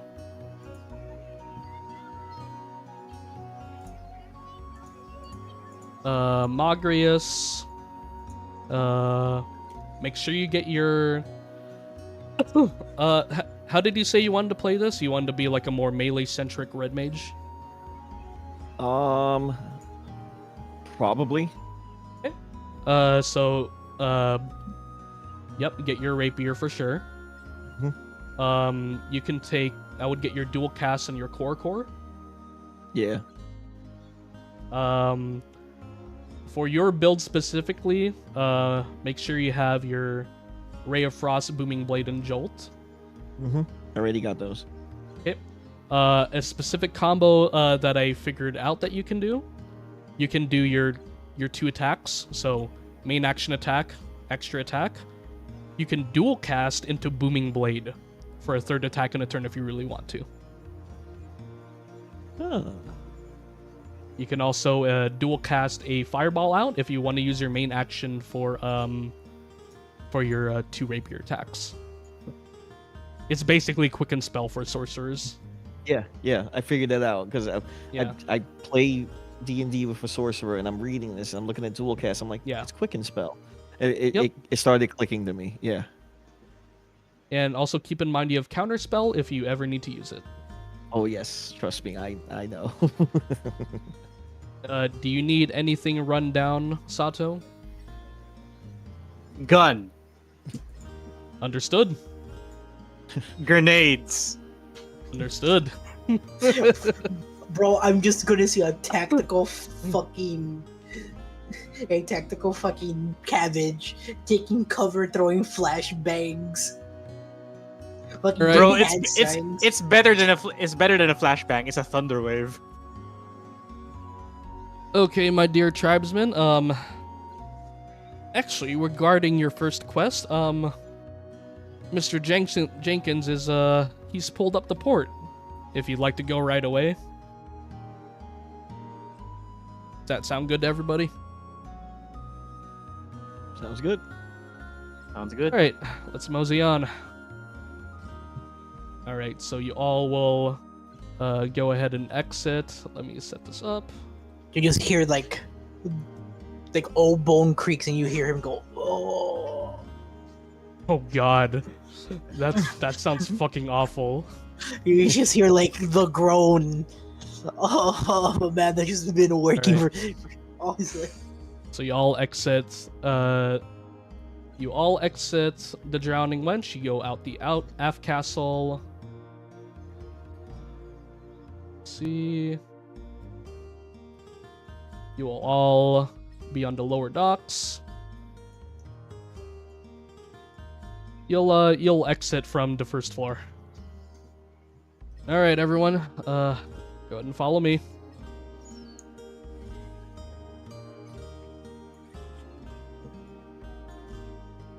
You just hear the fucking giant footsteps. Like it just shakes everything. Just floating on by, no problem. Yo, big shot. Oh, Two Hotsman. Oh, yeah, I'm coming. You're gonna fry yourself, brother. I'm just waiting for someone to go Bumbaclot. Not the Bumbaclot. Please, not the Bumbaclot. Bumbaclot. Okay. And preload this. Alright. Alright. There's the Fisherman's Guild right over here. We're gonna go past that to the big boat pulled up the port over there. And I will unpause.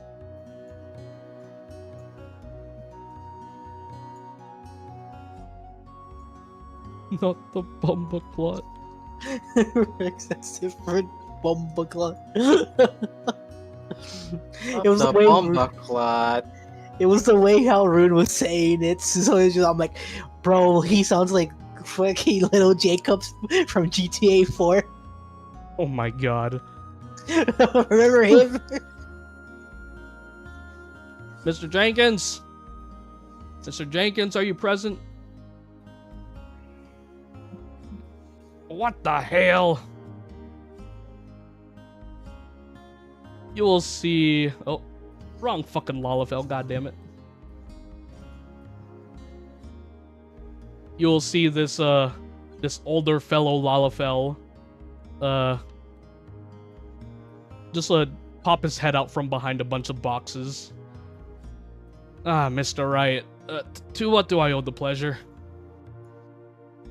The adventures you requested, sir. I asked for adventures, not a fucking circus. Now, Mr. Jenkins, these are very, very capable warriors. I'll be the judge of that.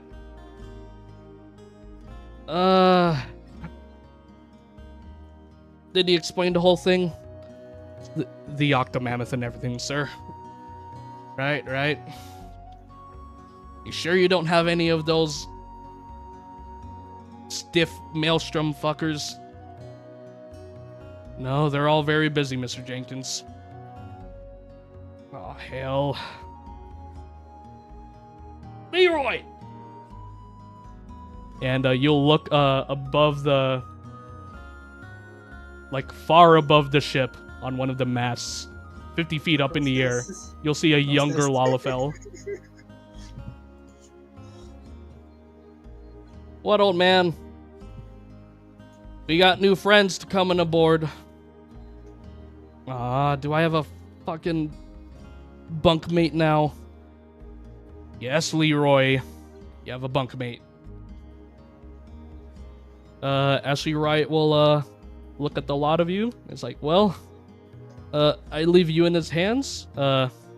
Make sure to heed his word. He may be very, very brash in his language, but he knows exactly what he's doing. I wish you all luck. Safe ventures. And, Mr. Riot will, walk past.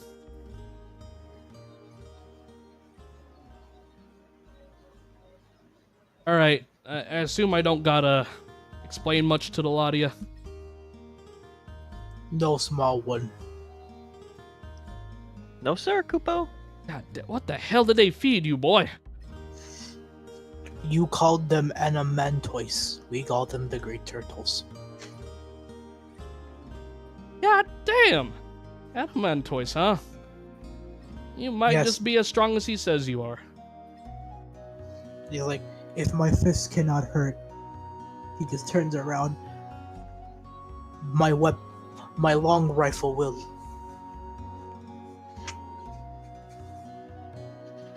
Hang on. Ain't you a mailman or something? No, sir, Kupo. You're built for combat. That is correct, Kupo. I am here on the behest of good King Mogglebog XII. May he justly reign till the end of days, Kupo. Right. And you know what we're going up against? I will find out shortly, Kupo, but I assure you, I am built for battle, Kupo. Alright, well, let's see you put that rapier to use, hey? And he kind of like gives you a pat on the shoulder, but he's a little like strong with it because he's an old fucking man. And right. God damn, use a chocobo or something. Chocobo? Yeah. My cousin was a chocobo? Not really. I just thought I'd make a bad joke. I ain't never met a talking chocobo, but guess there's a first for everything. I'm Tom Momo. My friends call me Big Shaq. Probably the strongest lad around here, these parts. So let me know when we're going to ship off, and I'll take care of your little calamari problem. I'm surprised you know about calamari. I've had some of that back in Kugane. I'm quite the fan of seafood. As you see, I'm on a strict seafood diet. If I see food, I eat it. That's a good joke, son. That's a good joke. Joke? And, use a cabbage. Are you a cabbage with a gun? This one is a sylph, and this is a thunderstick. It's a thunderstick, all right. That's a sylph, like one of them fairy type things.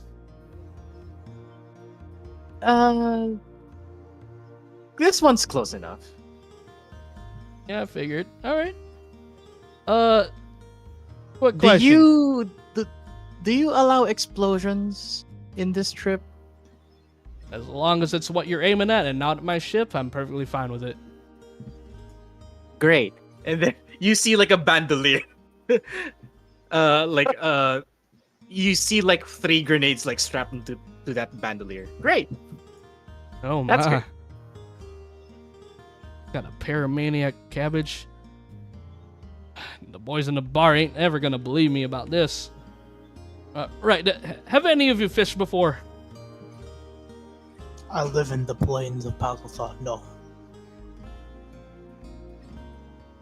I've seen fish before in the rivers. Alright. Fluffy one, for everyone. Fish in the rivers, Koopa? I thought fish are in the clouds. There's fish in the Sky. clouds. Oh. Yeah, there's fish in the clouds, Koopa. Oh, you've done that variety of fishing? I've seen. My God, he swims in the air. God. Giant. Oh, I guess in the common tongue, people call him a primal. Boy, you crazy. Alright, well. Bismarck is his name. He's yeah.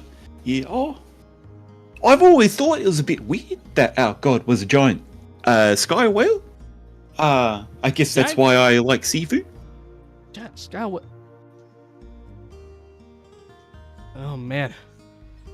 Oh, a while back, when Ishgard was having issues, I ran into an adventurer, and she helped our tribe out, since some of the zealots from the other tribe summoned our god Bismarck, and he caused some trouble, but she took care of it. Y'all had crazy birds that summoned a big. She wasn't a Sky bird. whale. She was. Oh yeah, they're the other tribes. Yeah, they're kind of like me, but they weren't as strong. If I was a little bit older, I could have taken them, but at the time I was still a youngin. I didn't have my job stone yet, so we had to rely on outside help from an adventurer and her friends. Right? And you fancy yourself a different variety from him? You won't be summoning no giant whale. I don't need to go summoning anything. I'm stronger than my god anyway.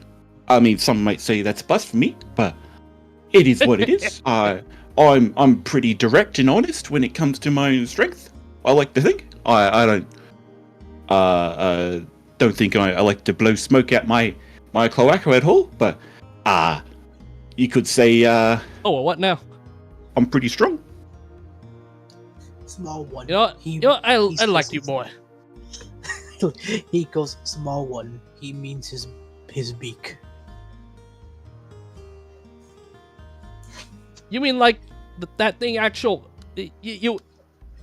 I'm gonna go take a drink now. Leroy, lift anchor. Hi, Gramps. Oh, I'm not sure what he was talking about, to be honest. And with that, we will take a 10 to 15 minute break. Oh. Thank The you. fucking cloaca. Fuck that shit. What the fuck? Oh my god. Bro,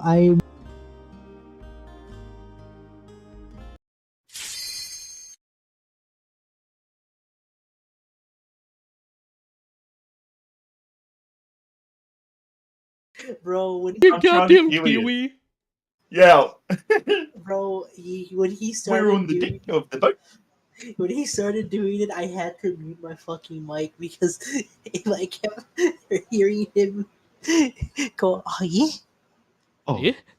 Oh yeah? oh yeah. it's been a while since I've actually ran into some people from New Zealand. Fucking hell. But Oh yeah? Oh yeah, bro. They- Like,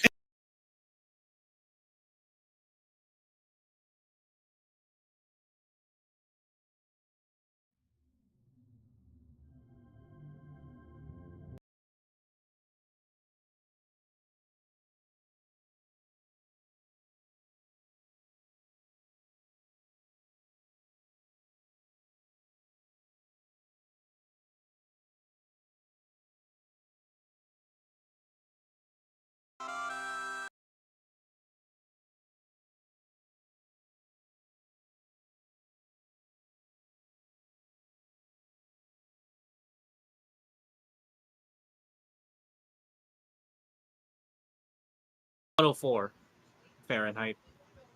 Oh, My fuck. God. What's your humidity like? Yes. 52. Oh, okay. Then it's not that bad, but it's still, could be better. It's pretty fucking bad.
So fucking Ray Ripley's married to like Alistair Black, right? Oh, Buddy Matthews. Is it Buddy Matthews? Yeah. Alistair Black's married to fuck, what is her name? I can't remember her fucking wrestling name all of a sudden. The one that's in the LWO. Was it Zelina? Yeah, Zelina Vega is married to Alistair Black. Oh, she's married to Hawkins. Fucking remember this guy being one of Edge's cronies? Oh my god. Yeah, Alright, Zelina is married to Alistair Black, Malachi Black, whatever, and Buddy Matthews and Rhea Ripley just got married not that long ago. I thought Right. it was Alistair Black. So I preloaded the map. Everyone should be fine. Ooh, ocean fishing. Oh shit. Ocean Man. Get me to the land. Alright. So, none of you come from humid ocean climate, correct? Nope. Hi. All players, I would like a round of constitution checks. Because the hovering ones would have advantage, but since Pina Colada is a sylph who needs water from a freshwater environment, they will be doing it regularly. So Magris, you get to do it at advantage. Ooh. Nice. Okay. Control or is it shift? Alt. I always forget. Alt is Alt. advantage. So I gotta hold it while I click it. Yep. Right? Alt. And I just need... And you said Consti- check, not saving throw. Yeah, just a general check. Big Shack and Huntsman. I still need to change your name because your token's name is Rex. Rex. Rex is the huntsman. Okay, so the boat ride is a bit bumpy. Every single one of you have taken an airship in order to get to the continent of Vilbrent. This will be your first time on a seafaring vessel. Pina Colada. The air is humid with salt. Fucking salt water. It occasionally like splashes onto the ship every now and then, and a little bit nips at your skin, and you just feel awful. It feels like sandpaper on your fucking skin. There won't be any debilitating effects from this, but you will feel very unpleasant. Huntsman, you feel nauseous. I. Big Shack, you are unsettled by the boat going back and forth, but you are just fine. Magrius, you are hovering just like Pina Colada, but you are not as affected by the saltwater environment. You're kind of having a hard time of like where your hovering point is because the boat is rocking back and forth, but you eventually get used to it and like kind of hold on to like a box nearby. And the two seafarers over here, they're having a grand old time. All right, so this will be a bit of a trip. Takes around an hour to get to the area where the fishing route starts. Usually it'll show up around 2 or 3 hours after we start doing our business around. And he's not too much trouble to fish around. But if our goal right now is to actually hunt it, that might be a whole nother matter entirely. Just one warning to all of y'all. There's gonna be a big doohickey that'll help us fight it. If we do end up running into it, don't get in the way. Otherwise, I might have scraped some of you off the deck. You've been warned.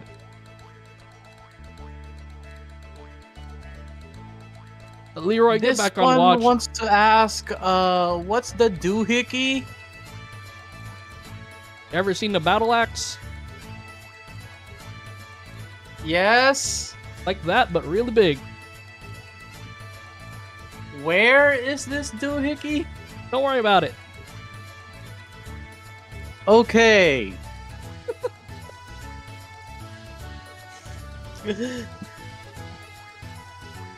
Now, none of you said you fished before. Hell, I'll put a demonstration out real quick. Jembone will shift through this box in here, and there's a bunch of equipment. Toa, you will from a cursory glance, you'll see like around a dozen fishing rods inside of there. Alright, I guess I'll go with this one today. He will turn around and face the dock over here, and you will see him reel a fishing rod back and just whip it forward. Yeah, let's see if something bites. This is the gist of it. The rods, you attach a little bit of bait on the hook, throw it out, see if something bites. Not much more to that. I will roll right now for Jembone.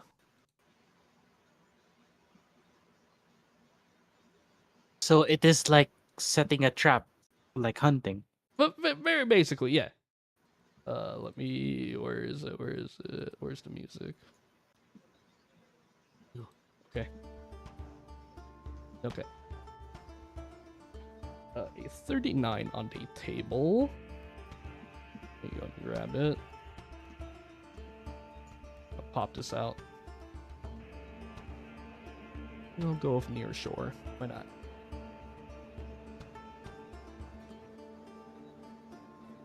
Where is ya? Okay.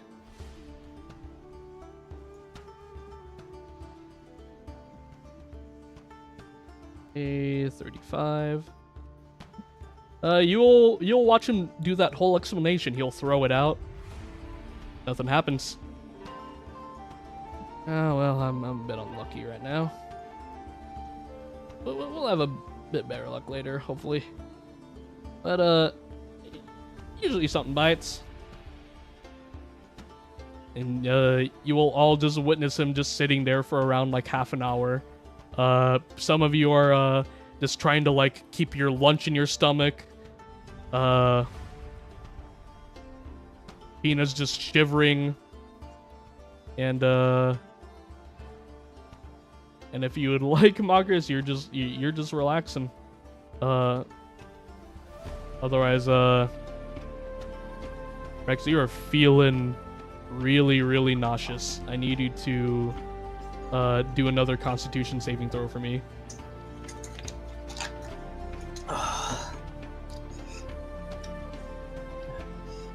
This man's gonna die. Oh! You keep it together. Your age of wisdom, 50 years of being a hardened veteran. This is nothing. You've had this type of sickness was similar to when you've been poisoned by an arrow before by an adventurer. Not this. This won't bring you down. You keep it together.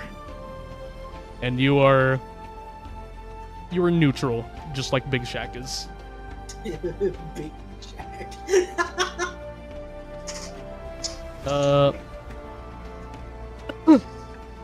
Pina, please give me a Constitution save. Oh no.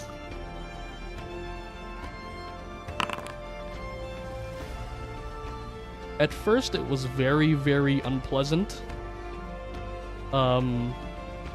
You were not vibing with it. You did not like it at all. This is fucking salt water. What is this demonic essence that surrounds this boat? This is nothing like the water that's in the 12's Wood. The bucket water was at least tolerable. This is poison. This is a valley of death to you. But you're adapting. It isn't pleasant, but it doesn't feel like it's eating away at your skin.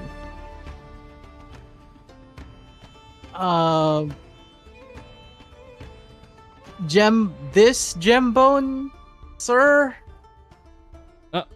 Yeah, boy. They have a bucket of water. Oh, drinkable water? Shoot. Yeah, let me, Any water that doesn't have salt in it? You said a bucket, boy? A bucket, yes.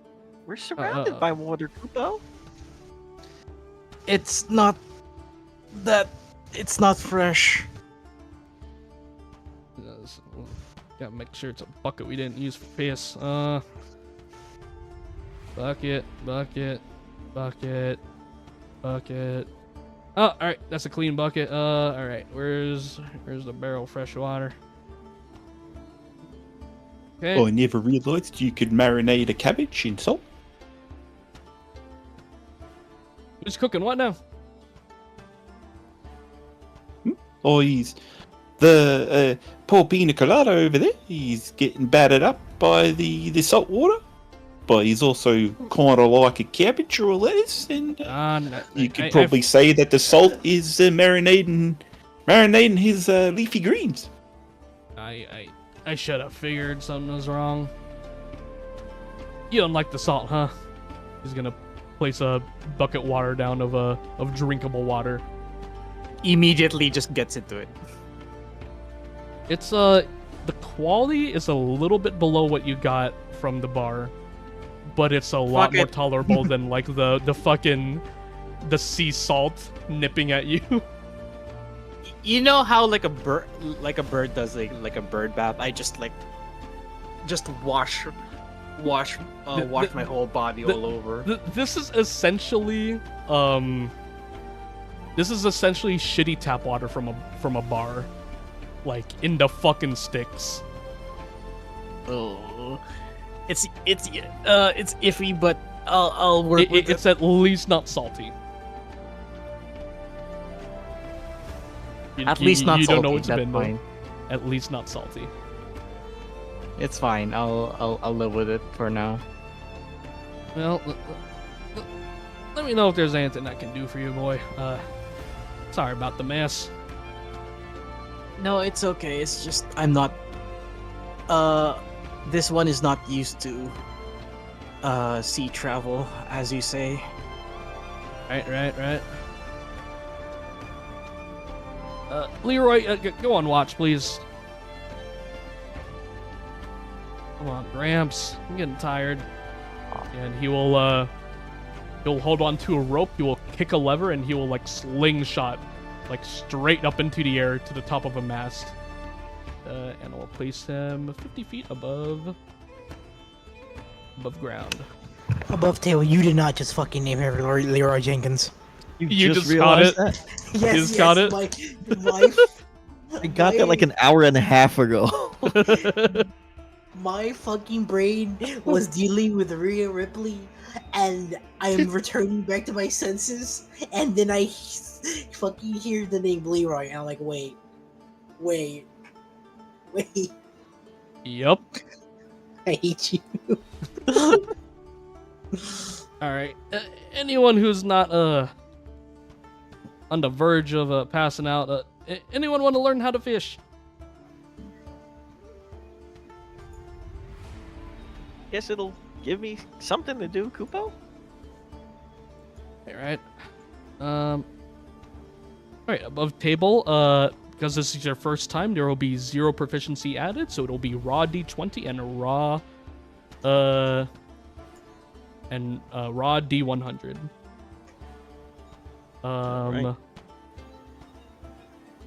Right, aside from Magris, who also will be attempting to fish and not lose their fucking body. This is worse than your worst than your first time on a roller coaster would be. First time on a boat sucks.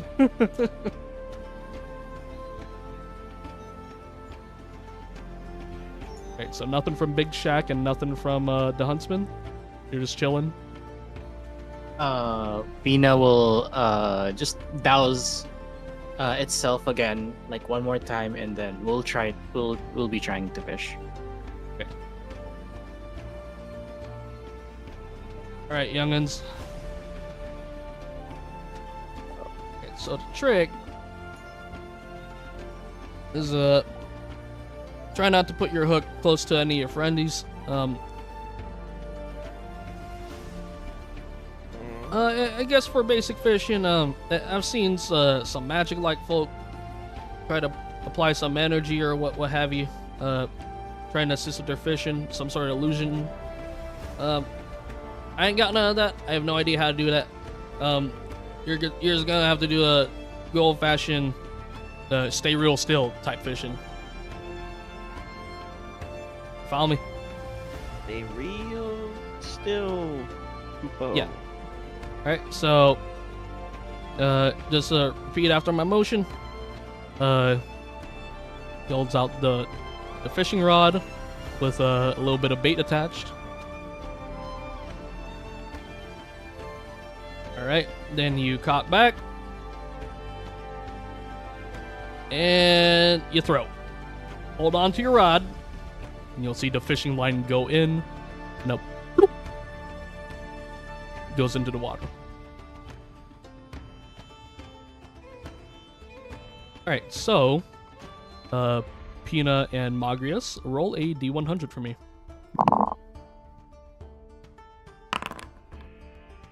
Ooh, 100.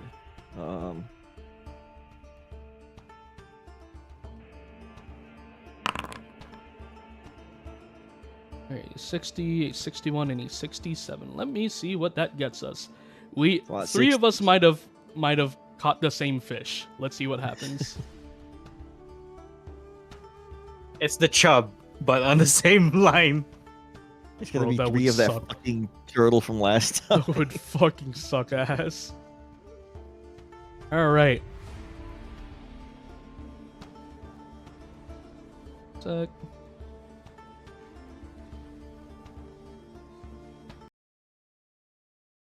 Alright. We will start with Pina. You have something on the line. Let me grab the music.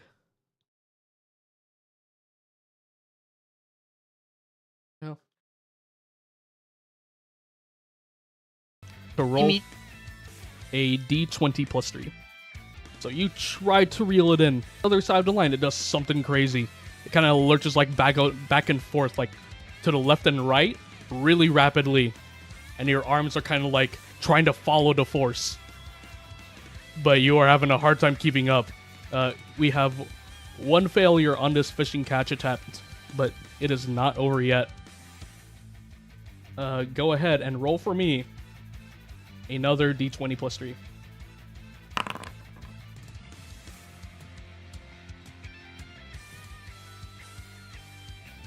And with that,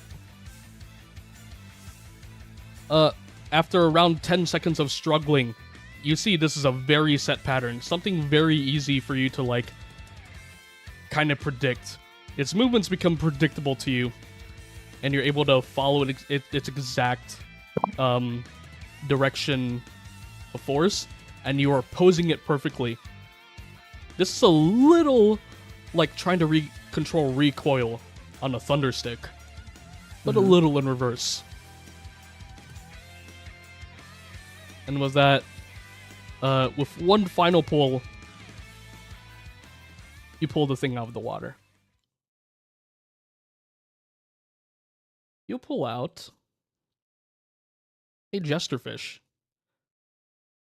A moderately bright yellow-sized fish with a big red bulb at the top of its mouth. It has fins that expel outward like human fingers, capable of clapping together in the water with jazz-like motions. Give me a second, I need to Got a fucking thing. I gotta grab the goddamn thing. The jesterfish is a popular pet for children on the coast and is commonly sold in the markets during festivals. If this fish is kept in an environment devoid of laughter or joy, it dies within 24 hours. What the fuck? This fish Oh. costs 2,000 gil.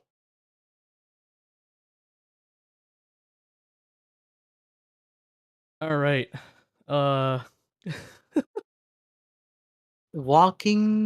Small walking one, Jambone, sir. All right, got some. Kind of making funny This? movements there. Yeah, that's fish. Oh. Yeah, we usually catch it. Seen that one here and there. It's a good lunch for us. Do you eat thunderstick one?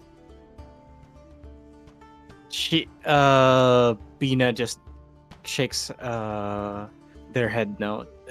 I'm good with water. Oh, not This- that type of water though.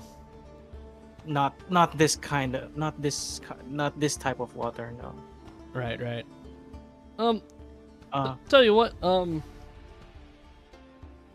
he'll there's gonna be a pouch behind him over here on the bench, and here let me get that off your hands. He'll unhook the jesterfish from your fishing rod, and there's gonna be a pouch, and he lowers it in there, but it seems that he, like, the length of his arm goes fully into the bag. There's an interdimensional space within the bag. This is an aquatic bag of holding. Alright, now keep it alive, keep it from getting spoiled. and I just plop throw the fish into the aquatic bag of holding. Yep. Oh, speaking of devil, looks like you got your hands full too. Oh boy. Let me get the upbeat one.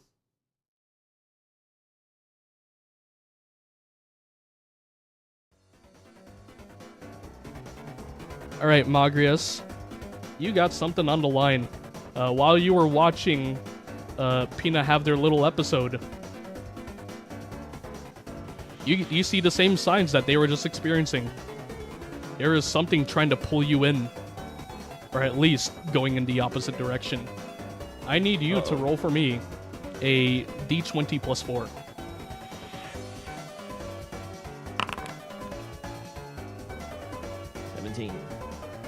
So you do something that Pina didn't quite do.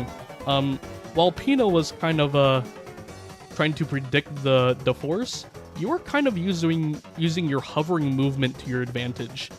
You're using the fact that no matter what weird direction it tries to pull in, you are going in the opposite direction,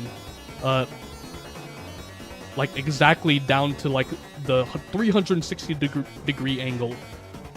And you're kind of just doing this intuitively, not intelligently. And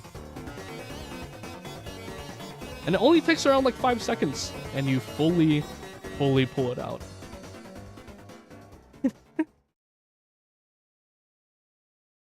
And what you pull out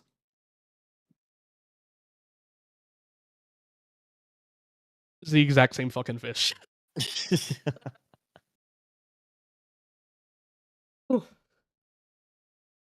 And it's Fish jump scare. and it comes out, and it's like, unlike with Pina, like it seems to have fought a hard fought battle, but it like this thing feels like it's out of breath. It's like op.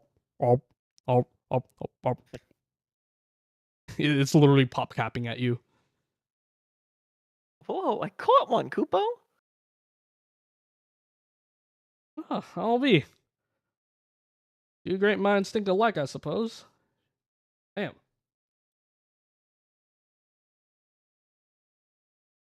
Please. All right, throw in. When you get to port, you'll have something to sell. A little bit of extra money, because I'm sure Mr. Wright can only give you so much money, yeah?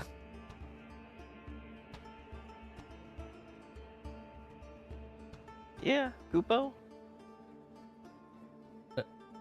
Are two of you doing too good? Y'all haven't said a peep in a while.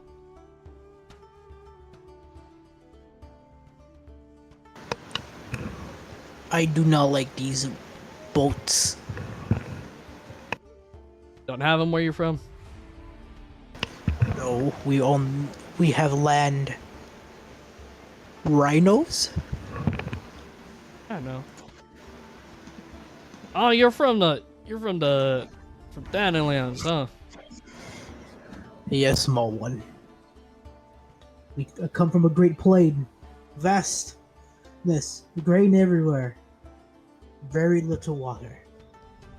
These oceans do not do well with me, and I would love to see the land. Might be a bit disappointed for a few hours, so stay strong, will ya? He goes back laying down on his back. We just hear the giant thud. My fed friend, how's he faring?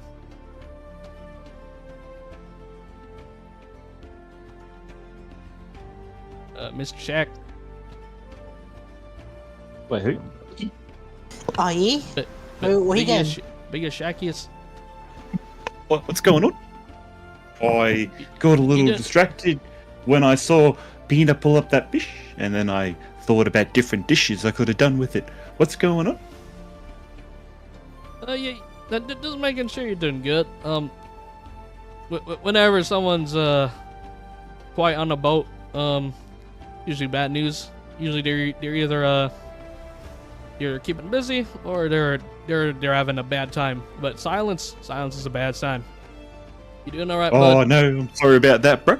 I was just kind of caught up in my own thoughts. Yeah. All right, just making sure. Hey, Leroy, you see something? No, Gramps. Well, no boats for as far as the eye can see. No tentacles popping out, but I don't know. Maybe for once we'll have an uneventful evening, you know? Like, nope. No, me and my big mouth. What's the sound, Kupo? Oh shit! All right, Hina immediately readies the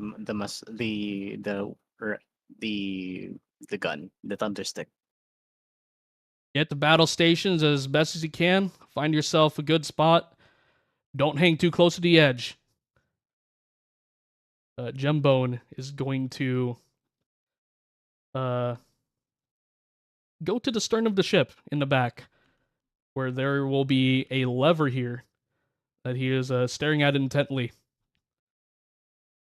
Leroy, I need your eyes peeled all across the ship. If we can get another tentacle, we might get off to a good start.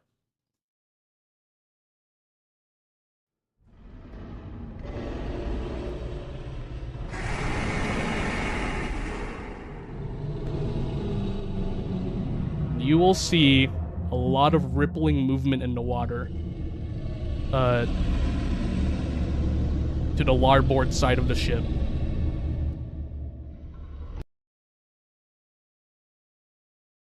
Alright, let me grab everything.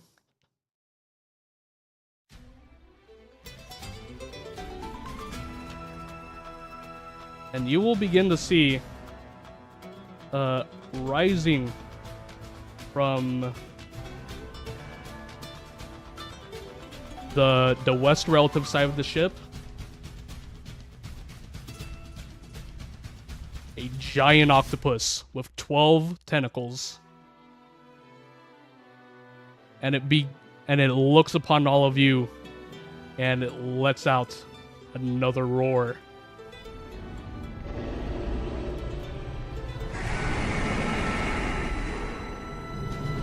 Oh, he's... What a little fella, isn't he? All right.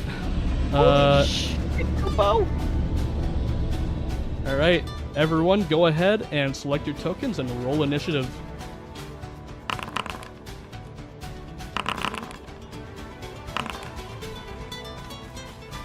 I like how it's just my arm.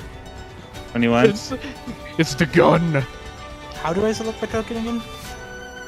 Just click on your Amalja. We got some hefty fucking initiatives going on. Yes, sir.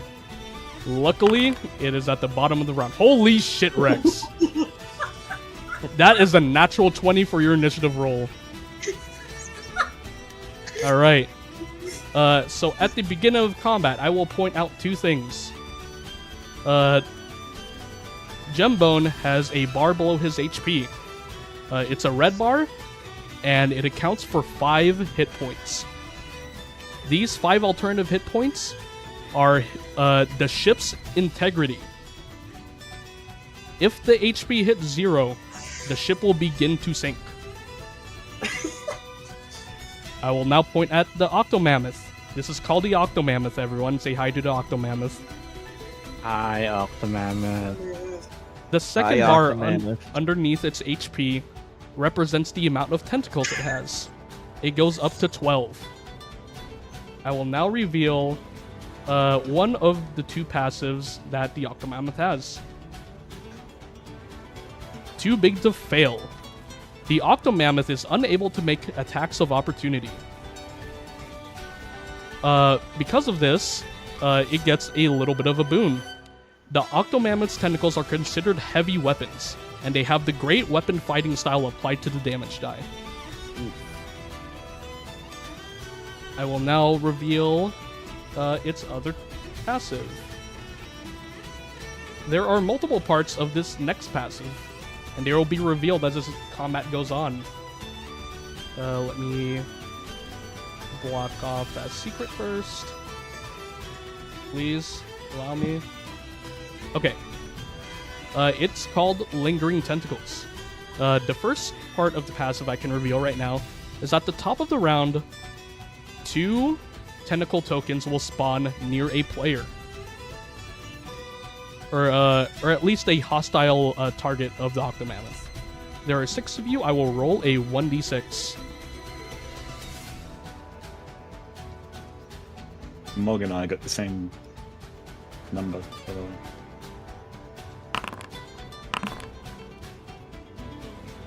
All right. I think it will it's spawn. highest dex. All right, so it will spawn a tentacle near 2 targets. The first target will be Gembone near this side of the ship, and we'll spawn one right next to Pina. And excuse me. I'll reveal this. The second part of the passive. When it is spawned near a player, it will target it with the whip attack at the top of the round. These tentacles do not have initiative. More will be revealed about them later on, but for now, Pina, I need you to roll a perception check for me. Gembone Jenkins will also roll a perception check.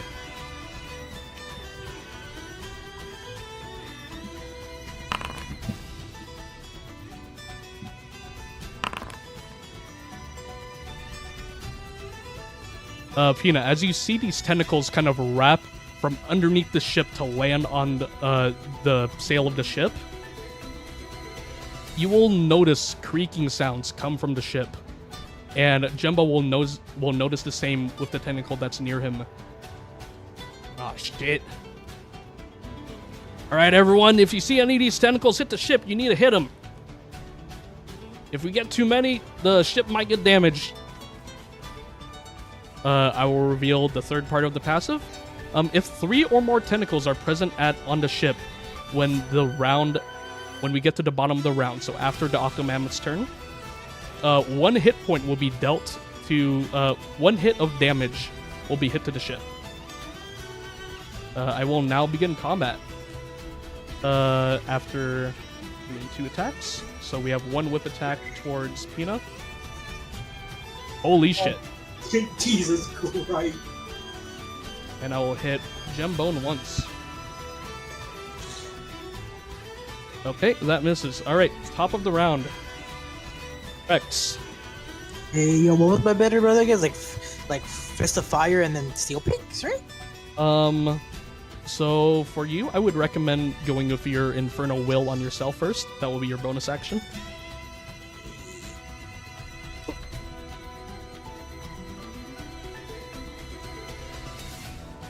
Make sure you target yourself with it. Yeah, they clicked All right. myself over, remember? So this will apply 1d4 fire damage to each of your attacks if they succeed. And you have extra attacks, so you have a 2 unarmed strikes remaining. 2 unarmed strikes.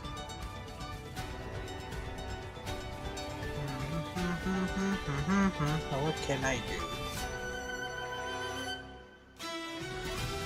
Your unarmed strikes will be the main source of your damage, by the way.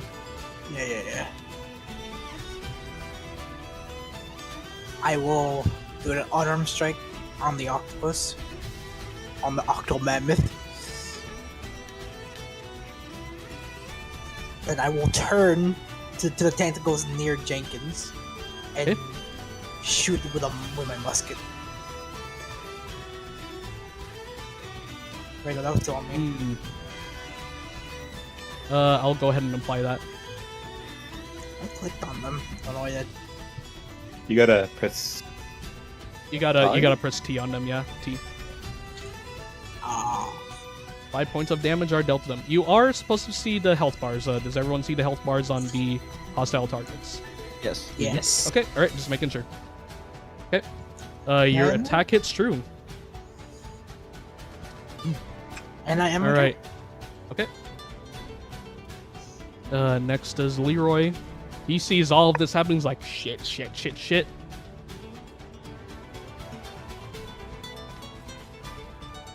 Hey, old man, keep your head down. You'll see him pull out a book. He will reach his hand, and it will, like, disappear into the book like it's an interdimensional space.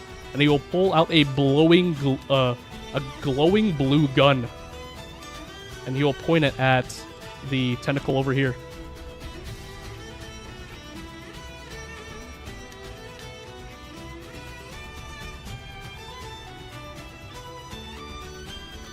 And you'll see 2 shots of, like, ethereal energy go out and hit the tentacle.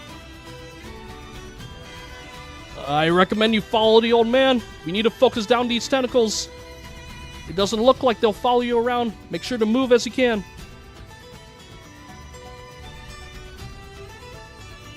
And that will end his turn. Oh, big shock. Big shot. Yeah. Okay. Big shock is gonna. What's this one? Is this a bonus action? That's a bonus action. I forgot. 1 tentacle is already missing because they took 1 off earlier. Okay. Target the Octo. And I'm gonna Sun Drop Dance. Okay. Use your action to perform a dance designed to frighten and intimidate your foes. You make an intimidation check while they make a charisma save against that. Alright. Go ahead and make an intimidation check for me. Intimidation check. 12? Alright, the DC is 12.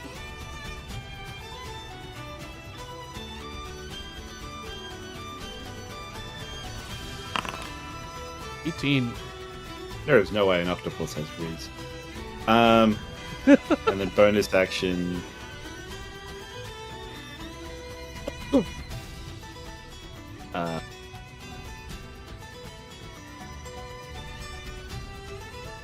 Dark side. Alright, make sure you're targeting yourself.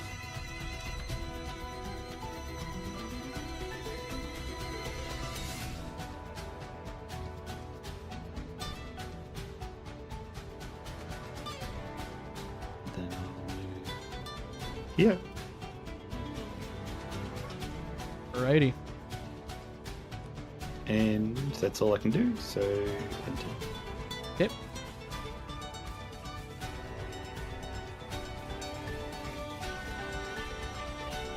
Agrius, you're up. All fucking right, Kupo. Let's see.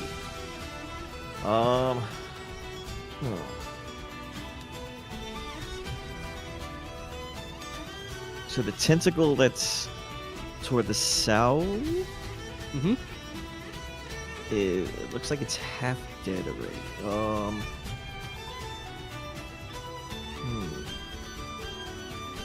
Okay, so we got cabbage with a gun.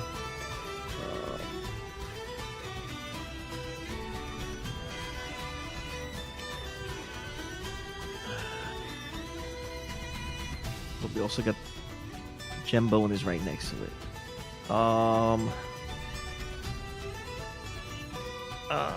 Okay, I am going to first. I'm going to Red Mage is hard. Okay.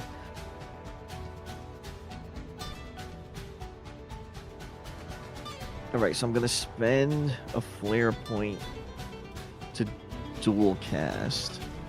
Okay. So use ability. Okay, so I'm gonna spend.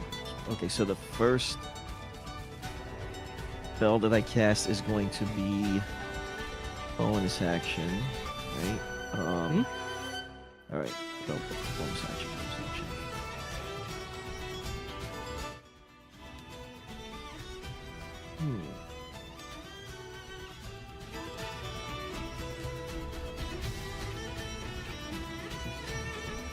Oh shit.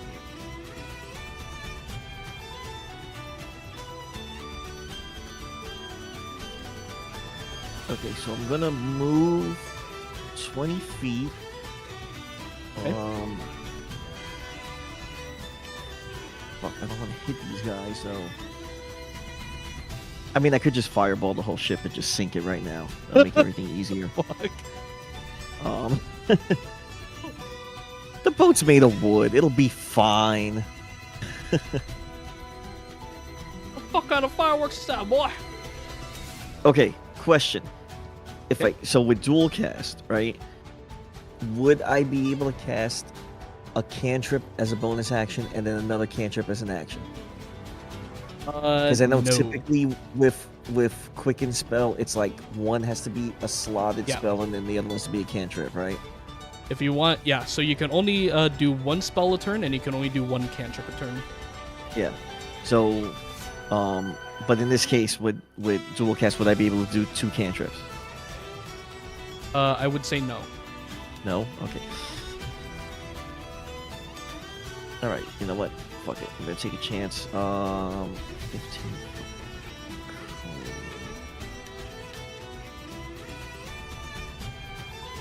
Okay, I'm gonna move here.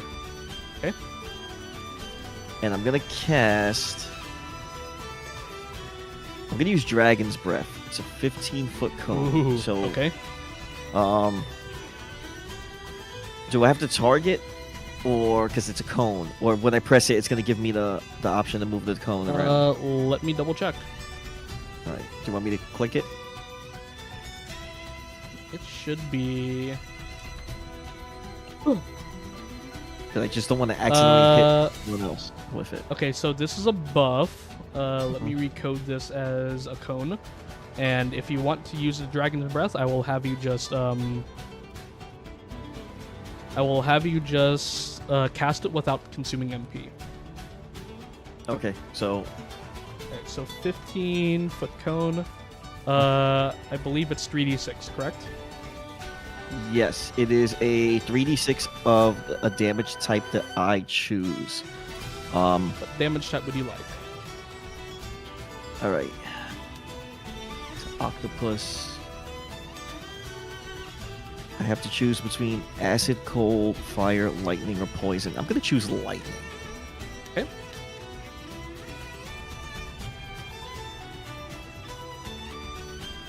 All right. So you want me to press it, right? Yes. Okay. So the first time go ahead and consume MP. I will just keep track of how long you have it.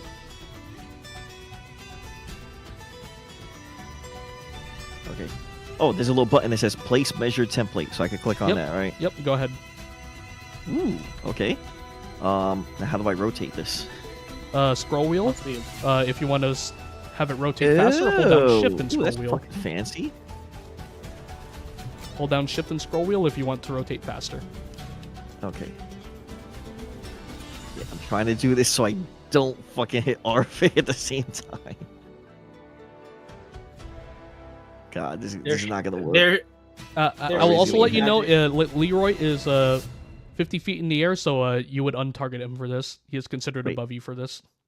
Okay, hold on. How can I cancel the target placement thing? Right click anyone after the targeting okay. window comes up.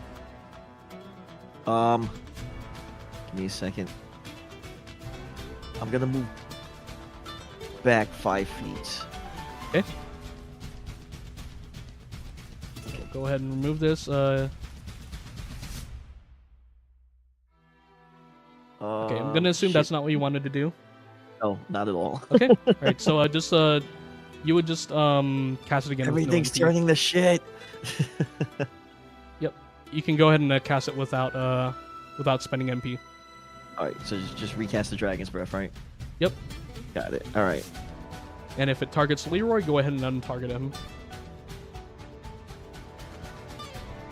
Special template. There we go.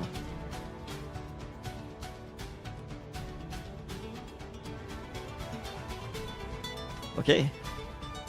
So we did 10 damage because the tentacle failed the dexterity throw. And no one else got hit. All right, that worked. You still have your main action. Yeah, my main action, I'm going to... Alright, so... I gotta click on the tentacle, press T, right? And... Okay.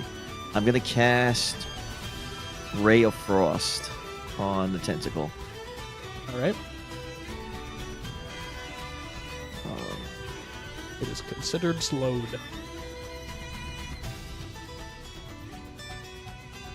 Okay, and yeah, that's it for me.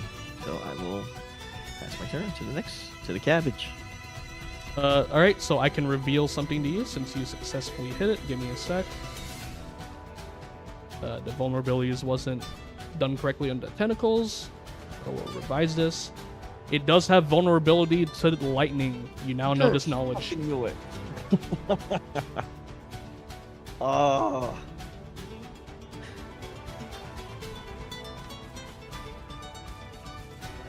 Pina Colada, it is now your turn. Gun. Gun who? Gun the thing in front of me, out of panic. All right. I will let you know in advance. You are at disadvantage with this roll because it is 5 feet in front of you. Oh, right. Would you like it takes backsies? It does not provoke attacks of opportunity. Yeah, take backsies. I'll. You mentioned that Octomammoth cannot provoke AOO, Yep. right? So Octomammoth and none of the tentacles provoke attack of opportunity because they are so fucking big. Okay, so I'll. That's 1, 10. Actually, here, wait, hold on. How long is that? Okay, that's fine. I'll stay right here. Okay. And then gun. Gun. All right. The tentacle dies, and I get to reveal part 4 of the tentacle passive. When a tentacle perishes, Octomammoth is dealt with 60 points of damage. I can now reveal to you that the tentacles have 30 HP. I cannot reveal to you the AC. Fair enough. Unless I Libra it, then I'm kidding. All right, that was your first attack. Would you like to spend your second? Gun on the other Would this have line of sight, or do I have to shimmy a little bit? Don't worry about line of sight. You're fine. Okay. Gun. Gun. All right. It hits. You Alright, still have a immediate- bonus imme- action. Do What I would you like to do? Let's see here. Do I have a bonus action that I can do? Let me check. I don't know actually. I believe I don't, but let me double check. As well. Nope. None of your spells. The grenades. Except plan detonation, which I'm not using. right now. That's just to not hit friendly fire. Yeah. Yeah. So yeah, that'll be Okay. my turn. Okay. Let me throw that over to Old Man Jenkins. Where is Old the Man thing? Jenkins. It should be on the picture at the top right. There you go. There you go. All right, Gembone will, with his lever in hand, has an evil grin as he looks at the tentacle next to him. Oh, I hope you're ready for the doohickey, boy. He uses Gembone's guillotine. The axe doohickey that he talked about is a mechanism on his ship. It is an axe the size of 3 people tall, and he can target anything on the ship. This is where I reveal part 5 of the passive. If a tentacle dies to Gembone's guillotine, instead of taking 60 damage, he takes 120 damage. And because you've killed 2 tentacles, he is down to 9.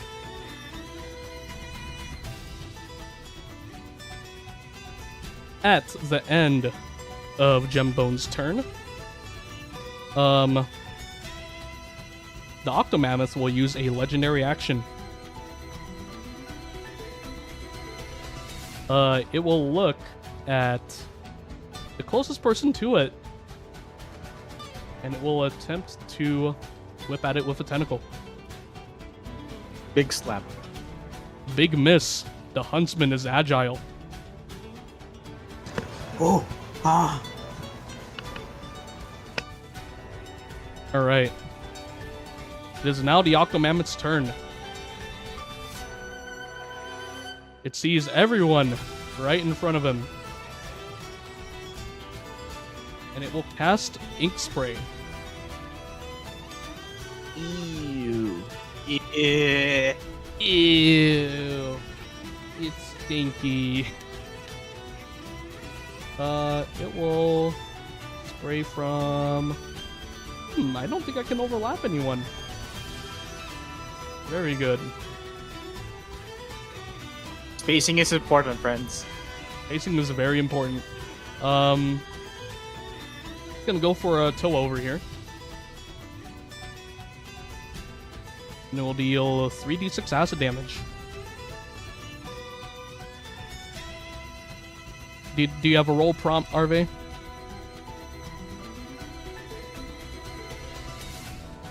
Yes. Yes. Do I Go just hit ahead normal? and roll it normally. Did you get a prompt? It's got roll mode, public roll, Yep, or private DM roll. It's private. Okay, there you go. Okay, so you saved, and you take half the damage. Rid of the template. Okay. And now it will use its multi-attack. You can make 2 tentacle attacks per turn.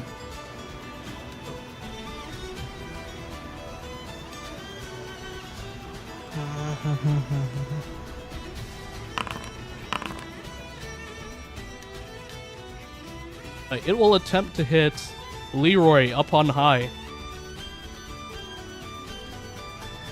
Damn, it reaches that far? Oh, I forgot to correct the fucking reach. Yeah, that's a big fucking mammoth, or a big octomammoth, man.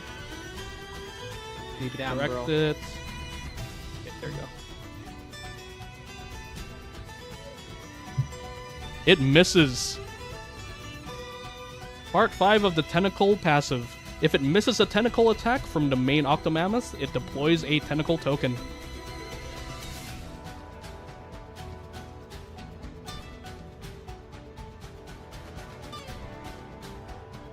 And second attack will go to Moa Moa.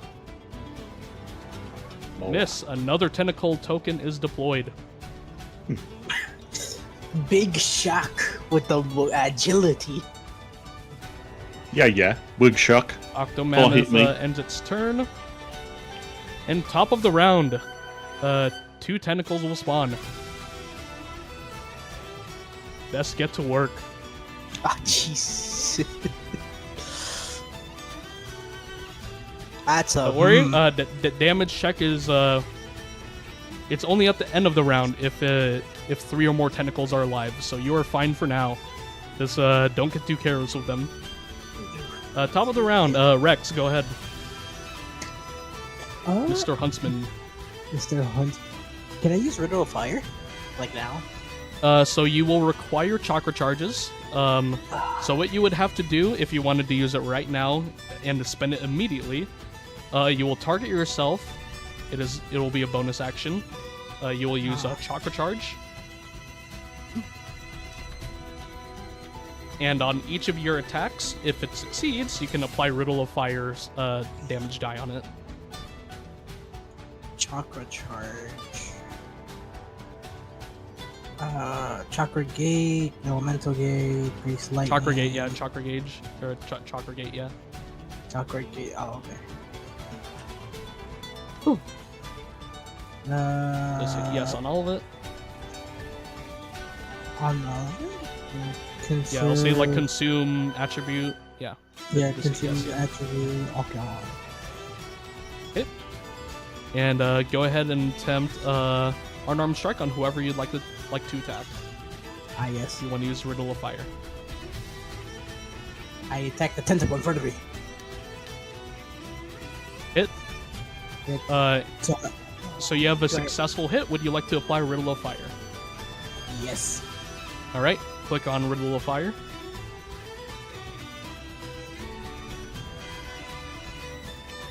Max damage. Yeah. All right. You have one more attack. What do you at? Oh. Would you like to apply? Yes. It's fucking dead. Jeez. Tentacle dead. This huntsman is experienced. Huntsman, ooh ah ah. Minus 60 damage and minus 1 tentacle. The husband firmly stands here, looking at the behemoth, staring down at it as he ends his turn. It stares back at you.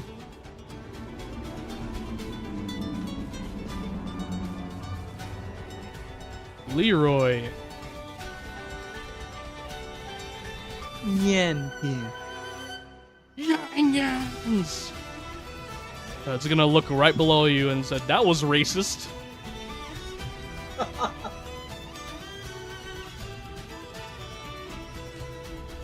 Eco bang bang, but it's not a thunderstick. Leroy ends his turn.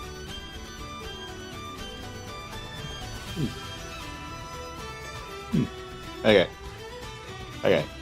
I'm gonna back this one into next week. Target. Great sword. Oh no! Miss. I have a second attack, don't I? Yep, you have extra attack. Yeah, extra attack. Yeah. So I'll attack him again. Bonk. Hit. 11 total damage is dealt. And you still have a bonus action. I don't think plunge does damage. It does. So It does? you'll spend plunge. You can use it for movement, or you can use it just standing still.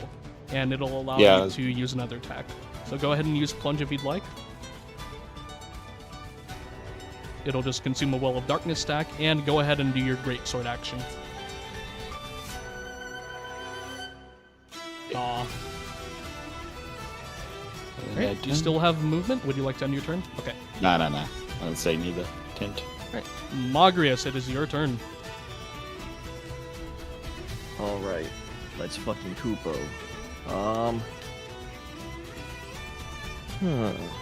Let's So- Kupo these bastards. I'm gonna attack the one in front of me. Okay. Gonna swing at it with my rapier.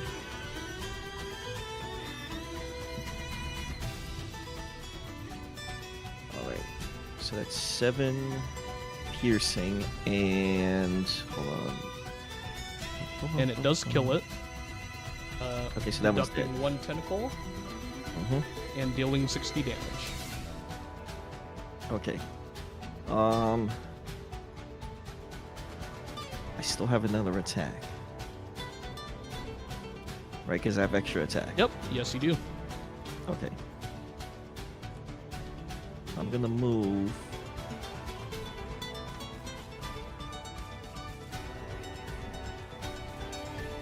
Gonna move right here. I'll target this tentacle. I Okay. will attack that one with a swing of the rapier. Hit. Okay. And what did I get on that roll? Oh, I rolled an 8. Oh, sweet. Okay. I guess I don't need to use Piercer for that. What can I do with my bonus action? I'm going to bonus action. I'm gonna do another Dragon's Breath. Okay. Go ahead and spend dual cast. After you do this. No, Dragon's Breath is a bonus. It's a bonus action. Oh, it is. Yes. Oh shit. Okay. Yes. Yeah, with with concentration. Yeah.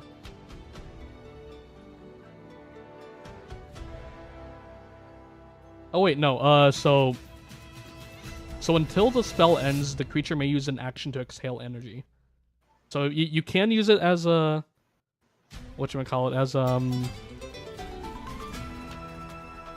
you can use it as a bonus action. You will just need to use dual cast first. Okay. All right. So I'll go ahead and deduct that from you. The dual cast. Yeah. Okay. -1. I will also let you know the tentacle was already dead. Do you still want to use it the way you did?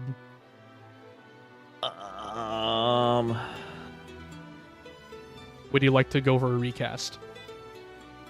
Yes. No. Okay. Actually, yes. Yes. Okay. So alright, go dual ahead. cast. So I can use a regular spell now as Yeah. my bonus action, right? Yep. I will use a jolt on the other tentacle that's still alive, then. The one this to the case. south? Yeah. So we'll jolt that fucker. Okay. Go ahead and cast it one more time because you do have 2 projectiles at level 5. Pachoo! Ooh, pachoo! Big deeps. Woo! Oh my god, he turned around.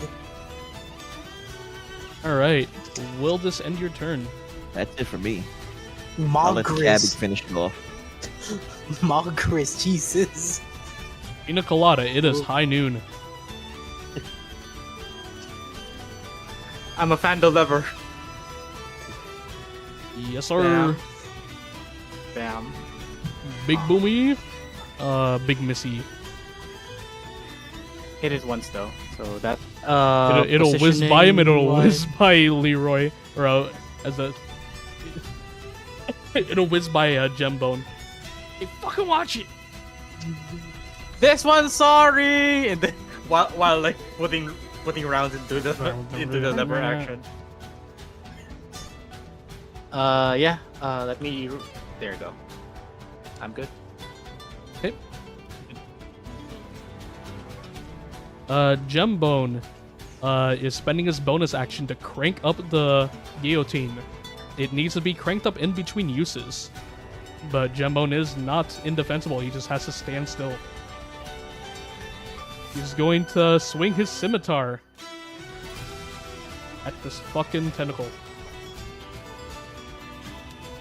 He has extra attack. said. 13. Hey, you stupid calamari. Alright. Loses 60 HP. And it goes down to 6 tentacles. At which point, I can apply Wounded feature to the Octomammoth. Oh god. What do you mean, wounded feature? What do you mean, 2 legendary actions? What the hell? It will say, Bro. that was racist. And at the end of Gembone's turn, use a legendary action on him. And it hits. Oh shit. Oh.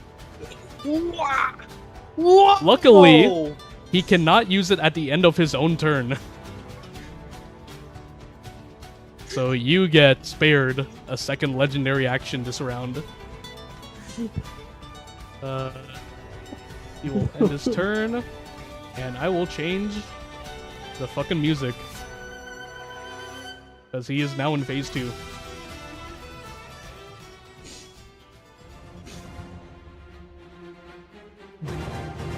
Alright. The Octomouth will attempt to recharge its action. Nope, fail. Bowser!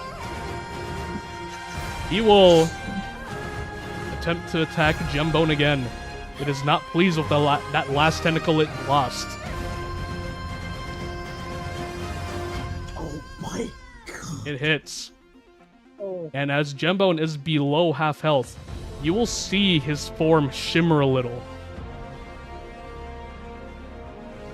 An illusion was cast around Gembone. Willingly or unwillingly, you don't know. But he changes form from the Lalafell you see before him to a kobold. What? Gramps, you good? I'm fine, boy. Just focus on them fight. The huntsman is in shock.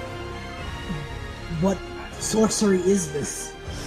Alright, he is going to take a swipe at Magrius. And misses. A tentacle token will be produced.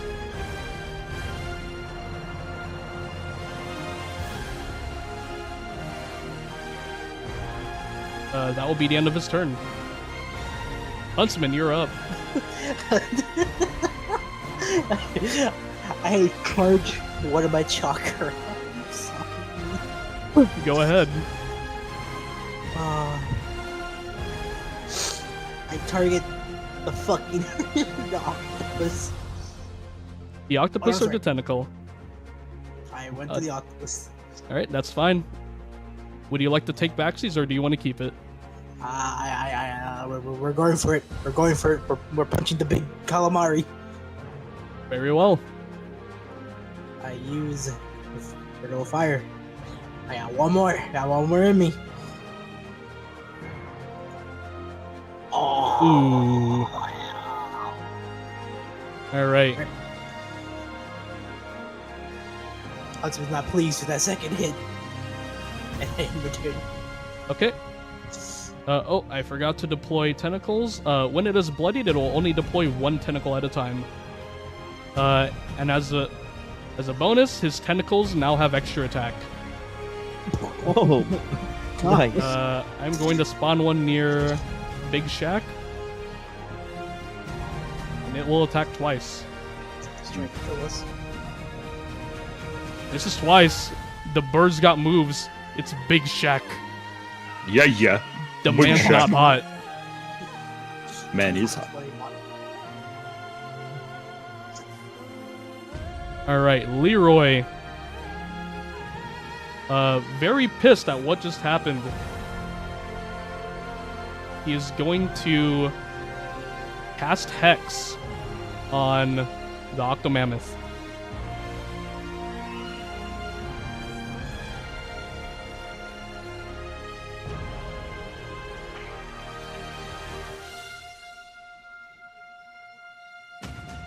Take this, you overgrown sushi dish!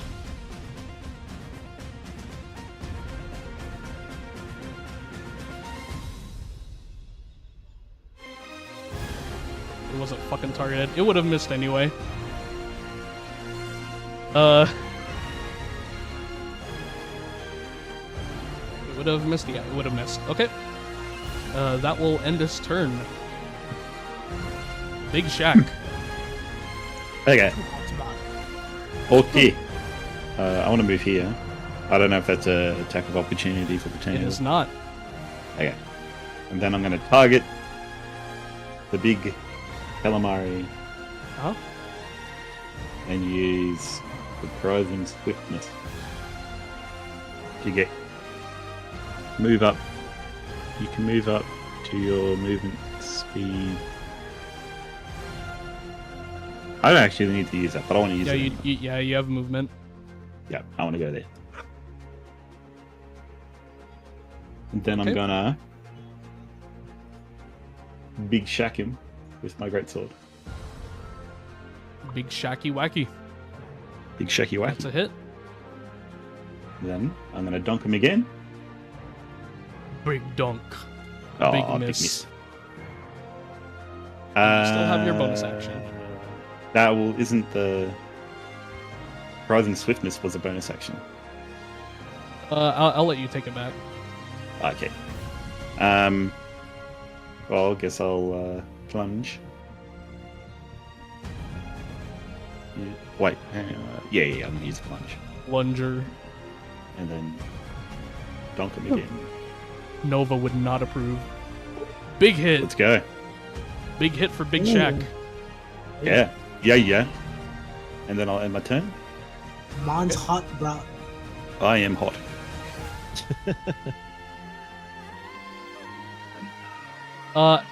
Before Magrius goes, as a legendary action, he's gonna attack Big Shack. Yes.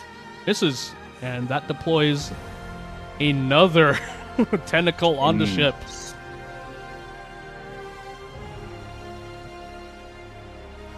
But this will not, off of a miss, it will not use an attack. It's gonna spawn right here. Oh boy. I see an opportunity here.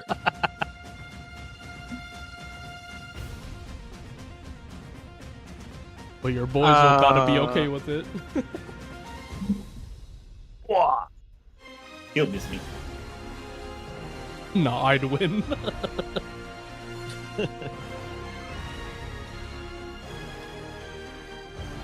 Magrius, what would you like to do? Arve, what's your dexterity? 14. Rex, what's your dexterity? Big Shack is +2. Rex is +6. Yeah, damn. 6. Yeah, I got Agile lucky for with a big old dude. He has proficiency in Dex. Yeah. Your play. All right. From a roleplay perspective, this Moogle has never met any of these other creatures before or anything. So Uh-huh. I gotta be a little selfish here. I'm gonna move here. And I'm gonna Dragon's Breath and try to hit both these tentacles, and probably also gonna be aiming at the Huntsman, unfortunately. Oh. And take it, little one. Husband looks at it and he pounces his chest. I've survived Garleans. I can take it, small puffball. You're just gonna hear Marius go, I'm sorry, Kupo! I'm sorry, Kuma. Blah. Okay, so I would cast it but not consume MP, right? Since I'm still Yes. Mhm. under concentration. Alright, so press it, not consume MP, cast. Can you hit all 3 from that angle? All 3 of the tentacles? Or the 2 tentacles and a mammoth? I thought that was what we were going for. I could. Wait. No. Can't. Actually, You can reposition if you like. yeah. So I was here. Fuck it, we ball. We ball.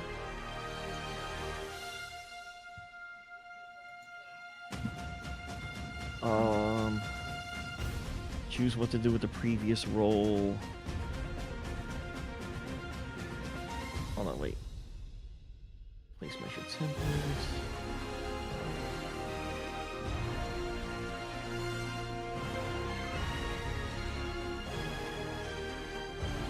Pipe gameplays. I want to say, I would guess at least another 2 expansions, because they've held on to PS3 for a long time. Like all the way from ARR to the launch of Stormblood. Yeah, as long as it can run at 30 FPS, we'll see. All right, here we We'll have go. to see when Dawn Trail comes out first. Template has been placed. Okay, so now what do I gotta press to finish the roll? Did I put the template down? What's in front of you? The 2 tentacles, the Octomammoth, and Hunts. There's nothing, no box Hey. or anything. Like, Fuck it, we ball. That's on the Ray. I think you're good. Go ahead. okay. Well, what do I gotta click to do the roll? Go ahead and roll. Just click. Is there a button that just says roll? No. Let me see. Is there a window up for you or no? No. Right. I'm just gonna Thanos this shit. I'll do it myself.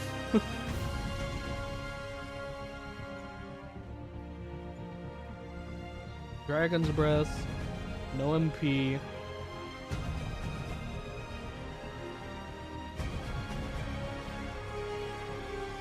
There you go. Right. That's a lot of damage.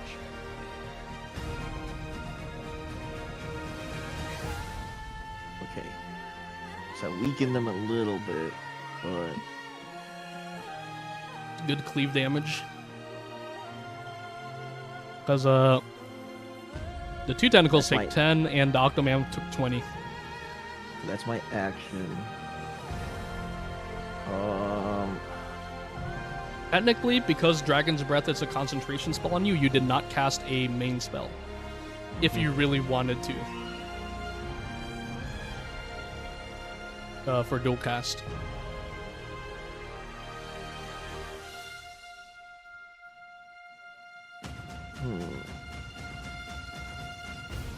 I only didn't earlier because applying Dragon's Breath on yourself is a spell. Yeah, I know. Okay, so I could cast a spell as an action, right? Yep. Or would I have to dual cast it here? Dual cast and go ahead. Okay. I'll dual cast, and I'm going to target.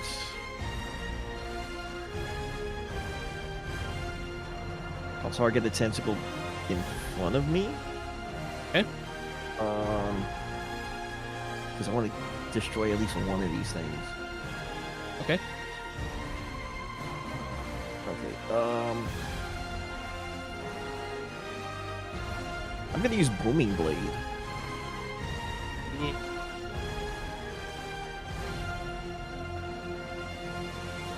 Alright, there you go. D8. It should also apply your rapier damage. Roll a 1d8 for me. Plus 1d8 plus 4. Could I just do a single rapier attack then? Yeah, you can do that. I will assume it hits because your booming blade hit. Never mind. It's a toe. It is a literal toe. Wow. We are back to toes. Wait. No, I don't want to take a chance. I could try to re-roll that 7 with Piercer. That's a But it would very, have very to be low an 8 to chance, kill my it. friend. It would have to be an 8 to kill it. It would have to That's be an the- 8. It could That's the take less only damage. problem. Gamba. I'm in that like fuck it we ball kind of mentality today. You know what I mean? Yeah. I will say next turn Pina does have options. I see it. Fuck it we I ball. like I'm gonna re-roll that damage die. You crazy person, I like you. Give me a 1d8. Okay. Son of a bitch. All right, so it So heals it 3 gets back HP. 3 health. Right? Yeah. All right. Fuck it. You know. We tried to ball. Look, I'm trying to make this fun. All right. He is a Moogle. He's Right. acting in character. That's yeah. I gotta be chaotic. So all right. That's the end of my turn. Tentacle gains 3 HP. Pina, you are up. Pina like takes a grenade out of the bandolier. Let's fucking shit. go! And Let's fucking go! I will use planned detonation first. Mhm. So I will toss. Do you see where I am? So I will toss the grenade that way, and it is one of my special ones. What will it cast? Thunder wave. Ooh, baby! So I with planned detonation, I will not be hitting. Big Not Shack. Big Shack, not Huntsman, and not Magrius. No, I will. Okay, I'll place a template. Because you can target up to 3 allies to not hit with your grenade. I can target it in a way that I can only hit. I can Okay, hold on. So planned detonation is just to prevent friendly fire from occurring, and you can target up to 3 people. Actually, here. I will. Planned detonation will not hit my allies, Okay. though I don't know how to untarget usually while template is active. Yeah, sure. I can just take it. Okay. Give me a sec. I will. So it doesn't hit those allies, and it will hit the 2 tentacles and Octomammoth. Is that correct? Here's my template right here. Okay. So we are hitting the 3 tentacles, yeah? Yes. All right. We'll target you. It con save for you. Con save for you. Give me a sec.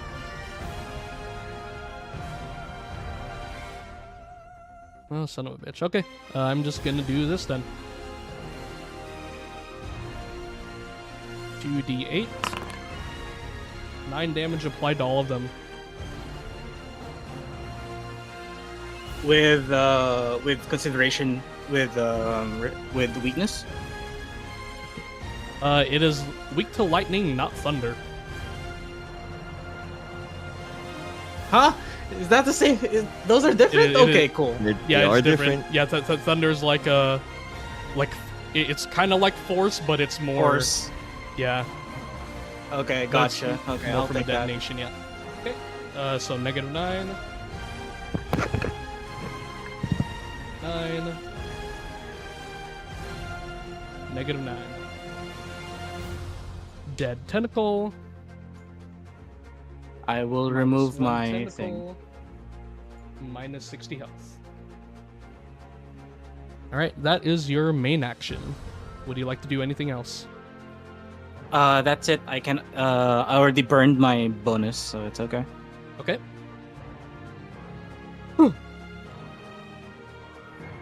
Gembone's turn. Son of a bitch. Gonna have to dig out that materia again. He's going to use second wind on himself.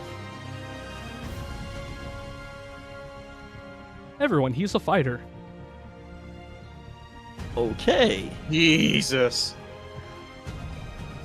And he will use Gembone's guillotine on this tentacle right here. It is now recharged. do you want to go in? Dead tentacle. -1 tentacle. -120 health.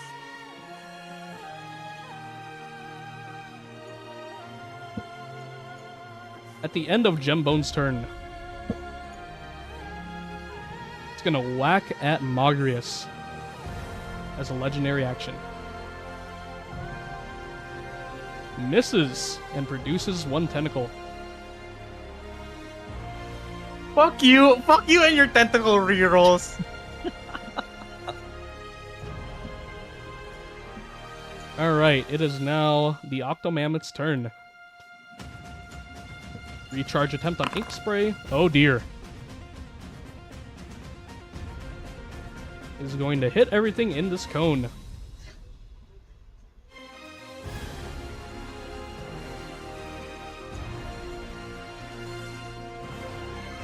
The spacing is very good, I will admit.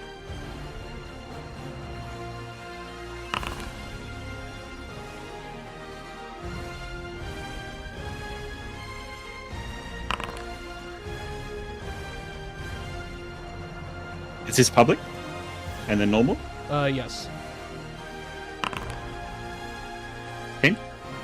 Alright, shouldn't have targeted Leroy, he is high up in the air. What kind of attack is the ink spray? Acid? It is acid. Ooh, guess what? Elemental I'm gonna shield. absorb element that. Absorb element, alright. So until the end of Octomammoth's next turn, you are considered resistant to acid damage. So I will go ahead and refund your HP and deal half damage instead. The fact that that spray also goes 50 feet high. It wasn't supposed to hit Leroy. I refunded Okay. it. That's a hit. Jesus. Well, that's Bro just just shooting out a fucking skyscraper worth of ink. It is going to look Yeah. down on... Late night. Okay, so after the ink spray, is going to whack down on the brave fucking huntsman twice. Oh, twice. Oh. The hit. Oh, no! My Huntsman God. goes down. And that ends the Octomammoth's turn. Fucking killed it. Top of the round, 1 tentacle will spawn. I got a death roll. It will spawn near Pina. Actually, no, it's gonna spawn near Big Shack, and it will whip him twice. Hmm. Wow. Misses across the board. Can't hit a bird, bro. All right, No wonder Varun hates these things. Mr. Huntsman, I need you to give me a death save. Jesus Christ. Oh, fucking. A 4. You have 1 failed death save. God. That will end your turn.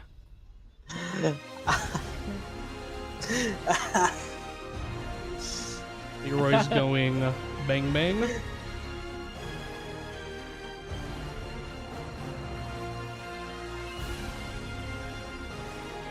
Eldritch Blast! Blast. And yet another Eldritch Blast!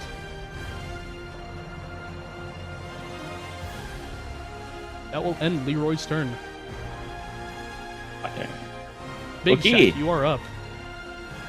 Okay, Big You Shake. have 1 is ally gonna- down. Yeah. I can't do anything about that, can I? You could spend your action to pour a potion into his mouth. That would consume your main action, leaving you with a bonus action. Right, so I could give him a potion and then use an extra attack. Is that what you're saying? You can feed him a potion and spend your bonus action to plunge. Oh, right. Okay, yeah, okay. It's either that or reapply Dark Side, because Dark Side just fell off for you. It's Yeah, only it for 3 fell off rounds. too. I had a plan, and then old mate decided to take a fucking crit. All Okay. right. So that thing's dead. But do I have to get near him, or can I just peg it at him? Here. Yeah, he's supposed to be dead. But if I move here, isn't that attack of opportunity, or is it still within? It is not. The tentacles and the octomouth does not provoke attack of pop. Okay, so I'll squidge over here. Okay. Target Olmo. Open up my inventory. Yep. Do I just click Yep, potion? go ahead and use it.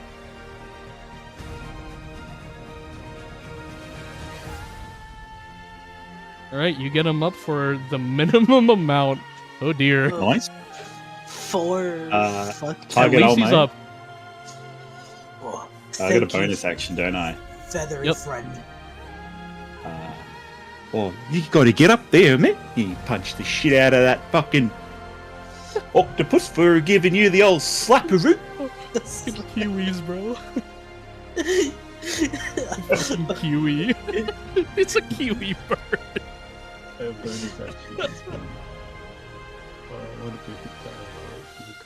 God, that healing amount is sad.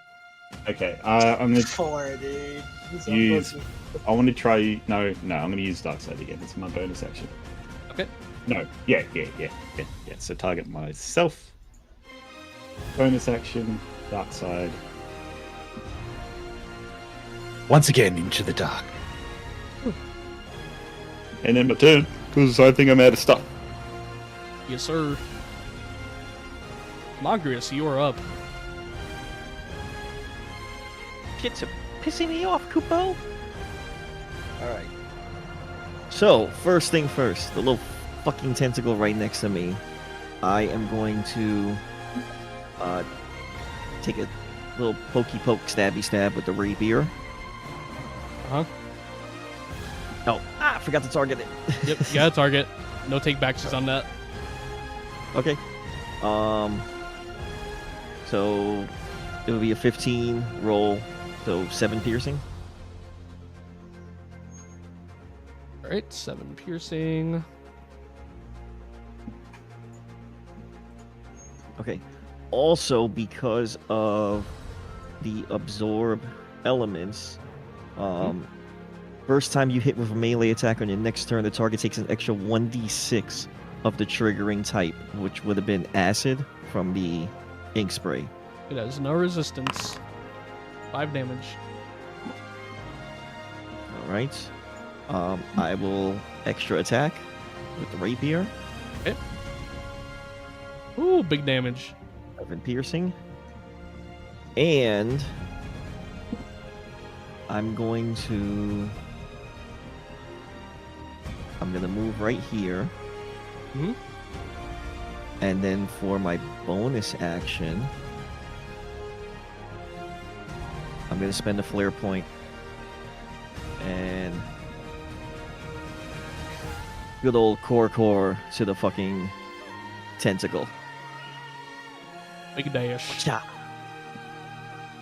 Dead. Good night, tentacle. It is down to 2 tentacles.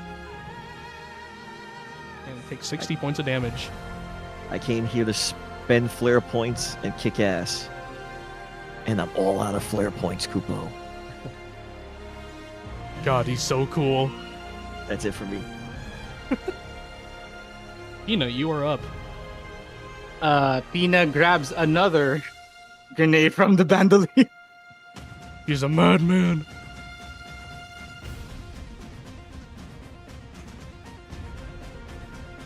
And that should be fine. Are you doing the base damage or are you using the Thunder Wave? This would be base damage. Okay. I'm out of specials. Okay. Alright.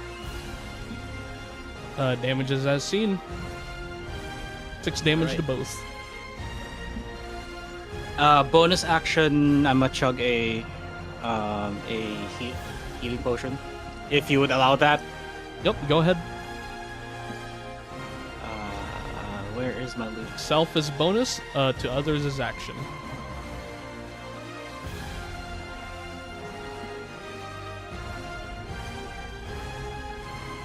Let's fucking go!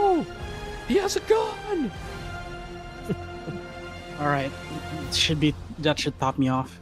Okay, and that'll be my turn. Okay. At the end of Pina's turn, he will use a legendary action. He will target Pina. You dumb bitch! You really had to wait for me to fucking yeah. Fuck you. And with a miss, it deploys its last remaining tentacle. Damn, that shit would have done 20 damage. Holy shit. Or at least its last spare tentacle. Wink. Don't you fucking wink.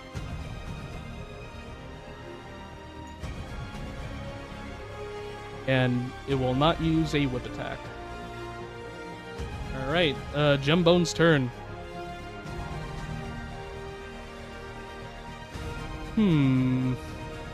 What turn is this? 4, so he would be a crank. Nah, fuck that shit. You see this kobold skittering up.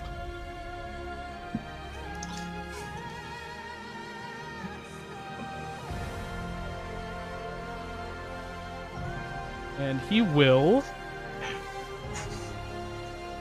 swing at the Octomammoth twice. Miss. Hit. And it will use Action Surge.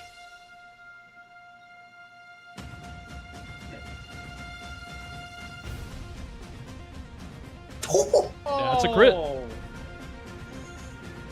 Gembone is pissed. He does not like what happened to him. I just wanted to fucking fish. You know, in trouble when a fucking cobalt comes up and hits like a truck. Well, actually, it's 2-weapon fighting. He'll attack twice more, or once more.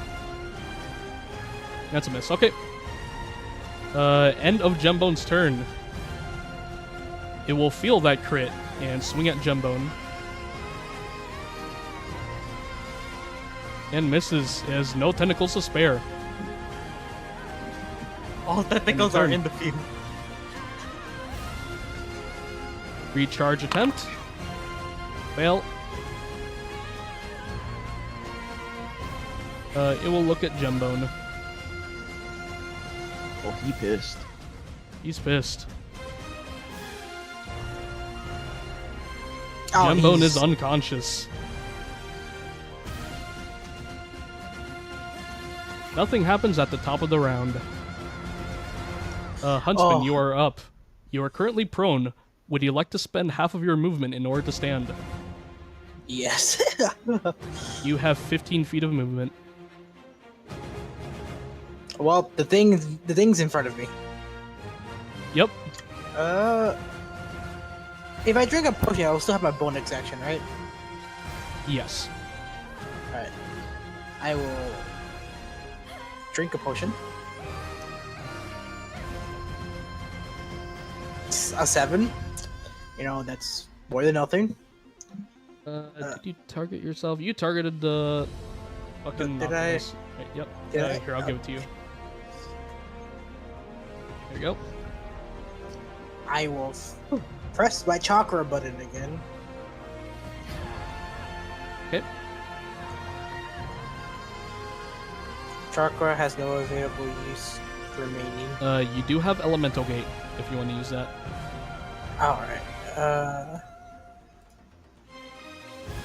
I'll also let you know that you have a stun attempt if you'd like to use it. What was this? With 6 sorry? Steel Peak. Oh, it's Steel After a Peak. successful weapon attack. Steel Peak is just a stun, not 6 sorry. Oh, okay. Yep. I will unarmed strike the fucking calamari. Okay. That's a hit. And I will Do Steel you have Peak anything him. you would like to react with? Steel Peak? Go ahead and Steel use it. Peak him. The Octomammoth is stunned. His stun. I can't pick up Jenkins, right? So And after you've used your action, no, you can't. You still have one unarmed strike remaining. I still have. Ooh, can I use like snap punch or successor after my unarmed strike?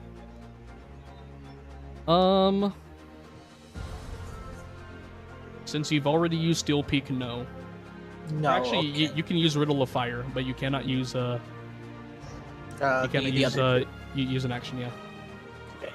I will punch the squid, Successful hit. and I will use my fist of fire. Yep. Fist of Make sure you fire don't or have make sure you don't have consume attribute checked. I will deduct it from your elemental instead. Okay. 2. Another 2 damage. I will end my turn. Hopefully, I can pick him up. Okay. Somebody, please pick him up. He's going to Leroy with rageful tears in his eyes. He's going to use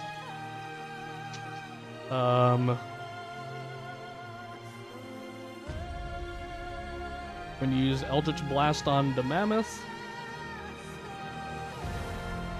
Apply Hex damage. A successful hit. Oh, god damn it.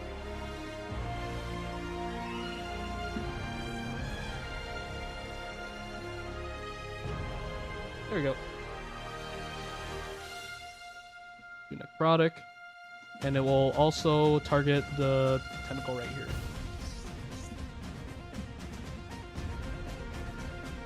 Ooh, critical miss. That ends Leroy's turn.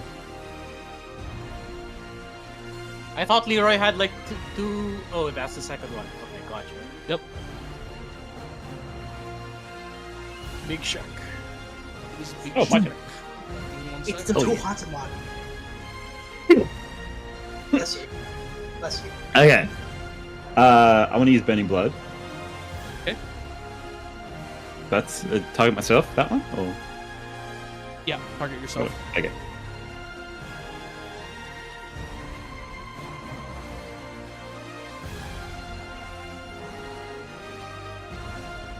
Okay, so 8 plus 8. Roll of darkness. Okay. I'm back to full resource. Okay, that's my bonus action. So now I'll target the emergency food and great sword. Okay. Let's go. Extra attack. Let's fucking go. Oh my god. Let's fucking go. Good shit. Jesus. Oh my god. The cabbage is patched. Woo. Okay. In my turn. Okay.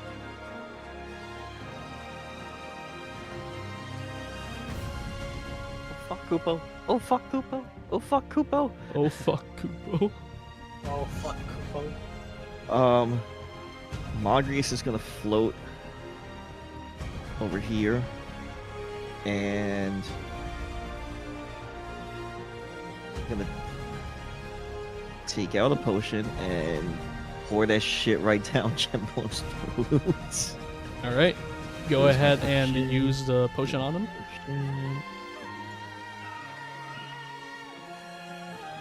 Oh, Senga. I hear no bell.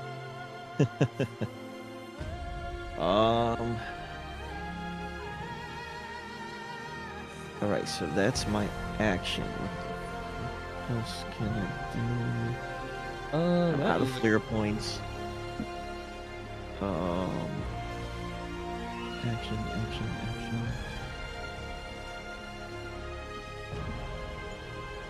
Ain't got no bonuses.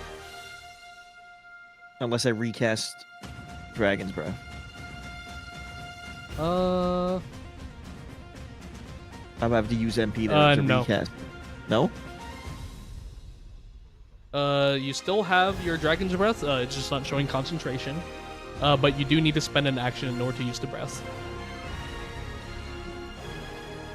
Because the spell usage itself is It's a bonus, yes. bonus action.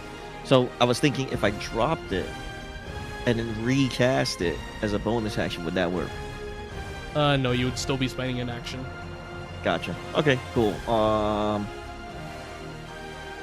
right, so I used 15 feet of movement. So I'm gonna go 5 feet back. It's 20, and then I still have the 10 feet of flying speed, so I can move 10 more feet, right? Yep. Okay. Total of 30. Yeah. All right. Next. At the end of Magrius' turn,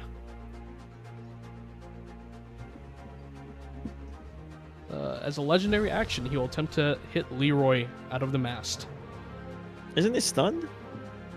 Oh, that's correct. I tried to do it. It is stunned. It's stunned. It is stunned. My steel Steel- peak got his ass. Yo, he's peak. He's mewing. He is mewing. Cabbage with a gun. It is your turn. Alright, Cabbage with the gun will go up 2 spaces, target the tentacle, bang bang, shoot shoot. Big bang. Big He shoot. cast gun. I'm a doctor, but Oh, miss. ooh, big yikes.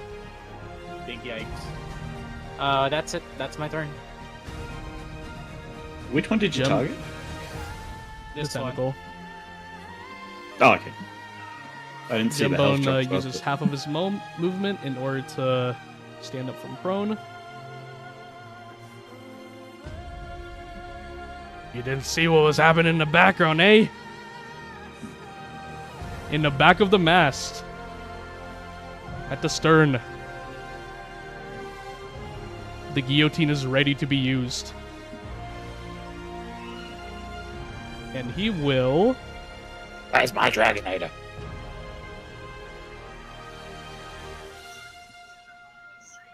And the guillotine launches at the tentacle right here. Holy shit. And because it's a guillotine attack, it will lose that. Oh. It will go down to 1 tentacle. It will roar. Fucking pissed from losing that much. And it will lose 120 HP.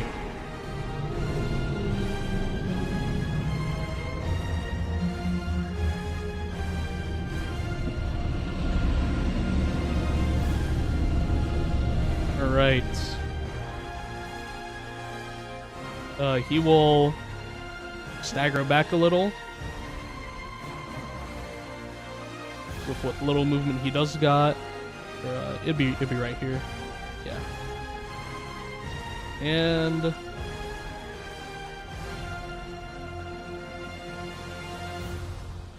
where the hell is it? I had it just now.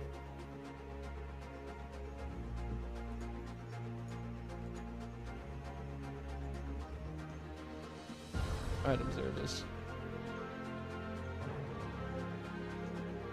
He'll use a potion of healing on himself.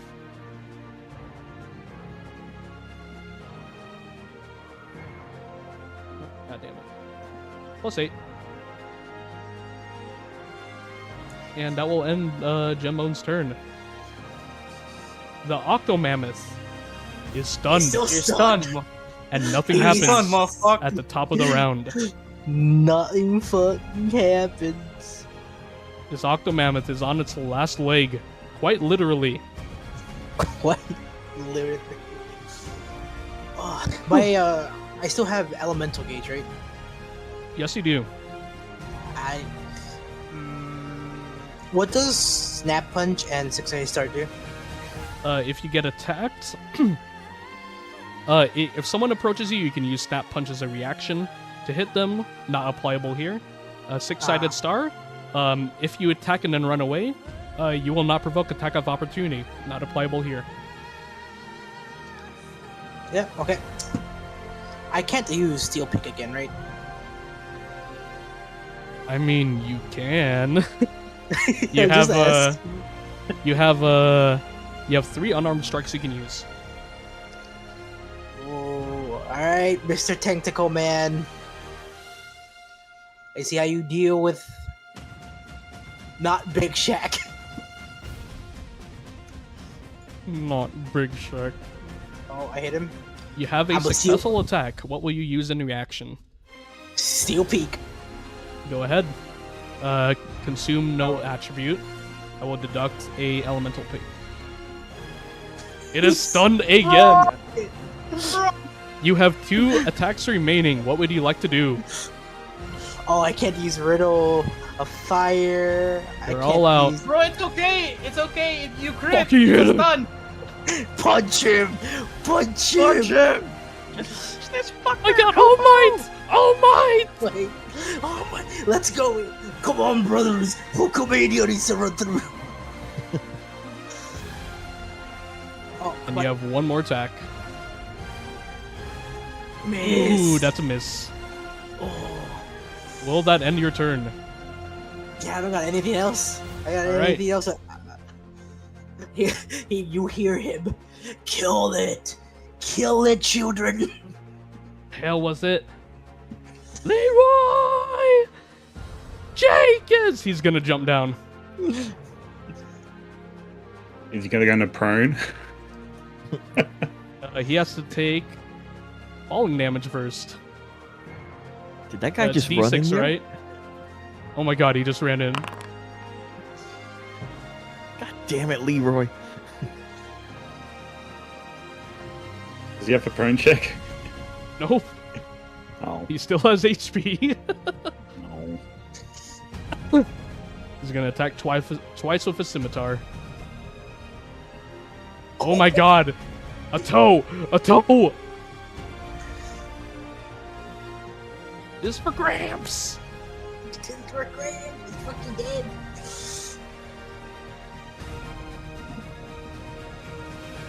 And the Octomammoth goes down.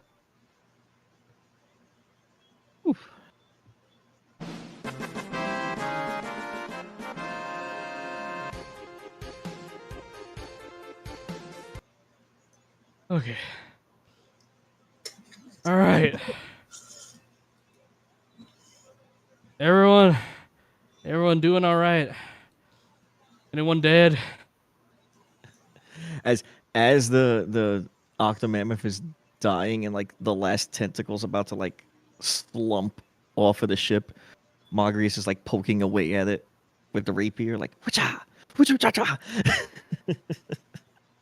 Pina will mag dump the remaining. Oh my god, give me a 6 attacks. From point blank. Or actually, yeah, just from where you're standing, just do 6 attacks. Just mag dump, mag dump, mag dump, mag dump, mag dump, Don't press it too Mag dump. quickly. You'll cancel your actions. Oh my god. mag dump, mag dump. Dirty 20. Okay. He still has attacks. 12 hit. Mag dump, Another miss. mag dump. That's all. My god, he's dead.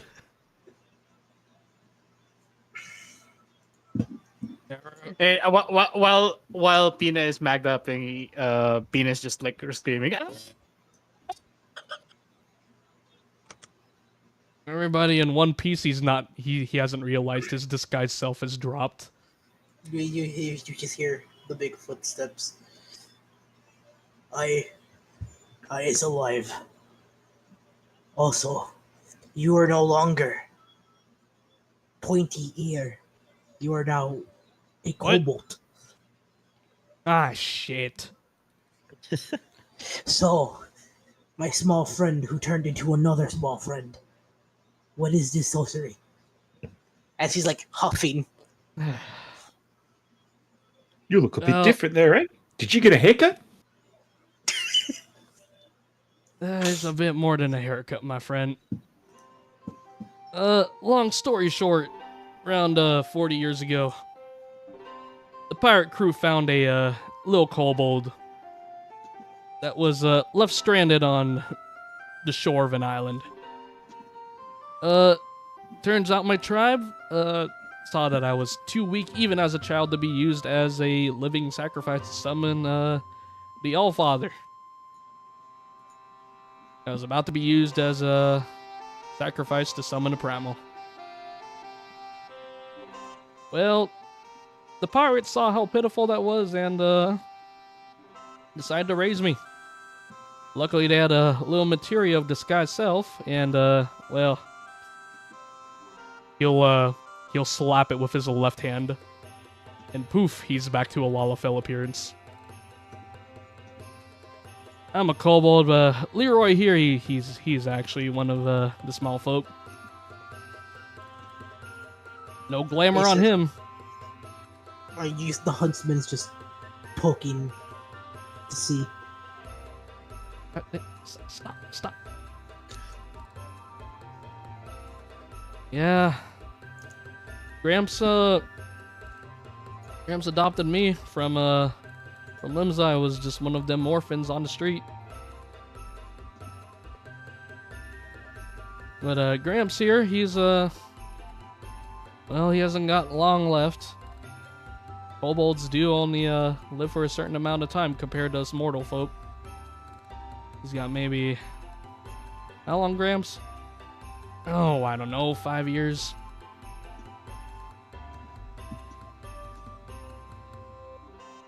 Anyway, that's enough about that. But, I'm glad to see, you folk are giving us, Tribesmen a better name. You don't call us Beast Tribes no more.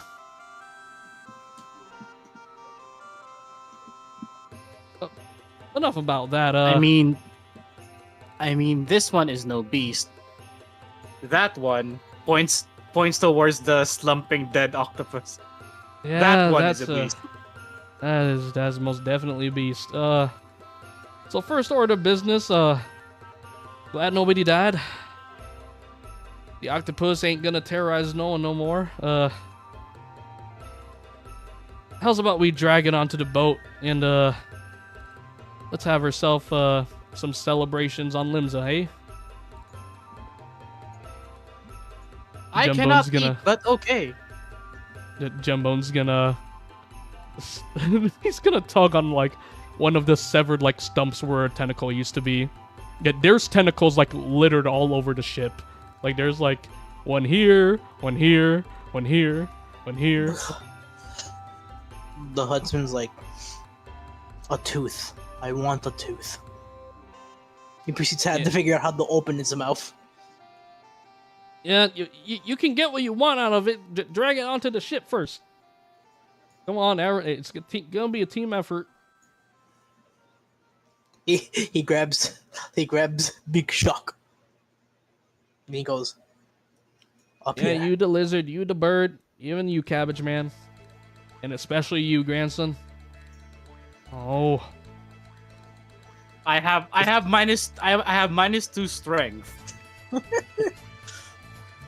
Yeah, let Mogrius help with their 5 strength total. I got 16. Everyone just do a raw six- strength check. Oh my god, what the I have fuck, 10. dude? A raw string chick. Do I get advantage because of powerful build? That's only for inventory. Wait. Oh, okay. Okay. Ability Yeah, check. because it mentioned to push dragon lift. Hey, a 10. Oh, you know what? Yeah, go ahead. Do advantage. Oh, okay. Strength, attributes, hold Alt. Yes. Hold Alt, press strength. Ability check, We. 20. All right. So with Big Shack positioned at the center, he's a good core for the rest of the group. So like, Leroy and Pina, you are basically just you are just there for moral support. Mogris, you're feeling a little pulled despite how like weak your stature is. And Huntsman and Jembone, you are doing solid enough work to pull it up. And it starts to Oh, but back up now. Don't get swallowed down.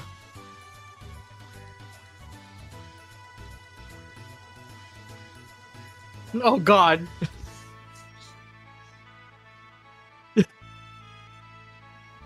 And now seeing how big this Octomammoth is makes Pina think I should make a bigger thunder gun. Well, hopefully whatever we get from this, it'll be a good haul. Hudson's like, Green friend, it's not the one about the weapon, it's the one who wields it. You can get stronger without bigger gun. You're Yeah, right. My gun's not even real. The Hudson's Leroy like, just pips up from his side. my gun's not even real. And with that, the Octomammoth is successfully killed. With no casualties, thankfully, from anyone. Almost a casualty. Almost a Almost. casualty. Almost a kobold. Almost Mr. Huntsman. Fucking Jesus Christ! That crit was racist. That was a racist crit. But with that is a good place to end our session of Tribesmen of the Realm. Thank you all for playing. That is a good Thank you. pilot episode. Fucking barely hits me the first time. I'm fine. I Decides barely took damage. decided to look at me, not the You fucking... dodged a lot of hits. Yeah, I'm as scared. I'm a fucking evasion tank, bro. Bro, this man decided to go back to Terra, even though Terra's fucking shut down. Hell yeah. Wait, what's this? As a send off scene, the boat will begin to pull into port. Let me preload this just so everyone's computer doesn't have a heart attack.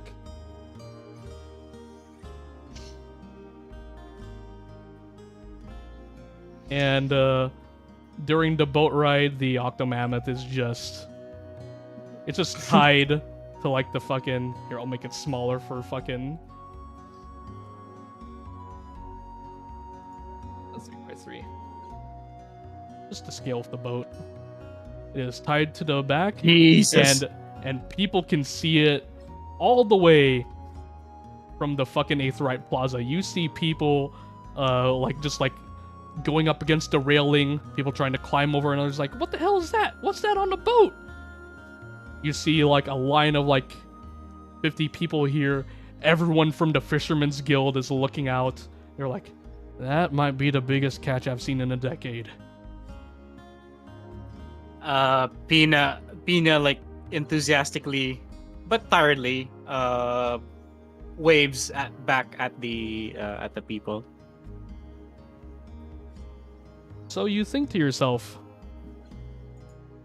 maybe tribesmen can be adventurers, just like the heroes of old. And you'll see sprinting up from the bridge on this end of the Fisherman's Guild.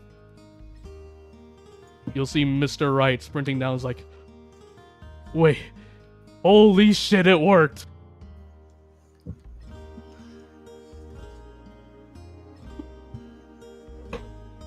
It worked? Kupo?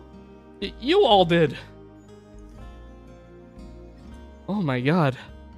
Oh, the people in the guild are gonna be happy about this. And that is where we will wrap it up.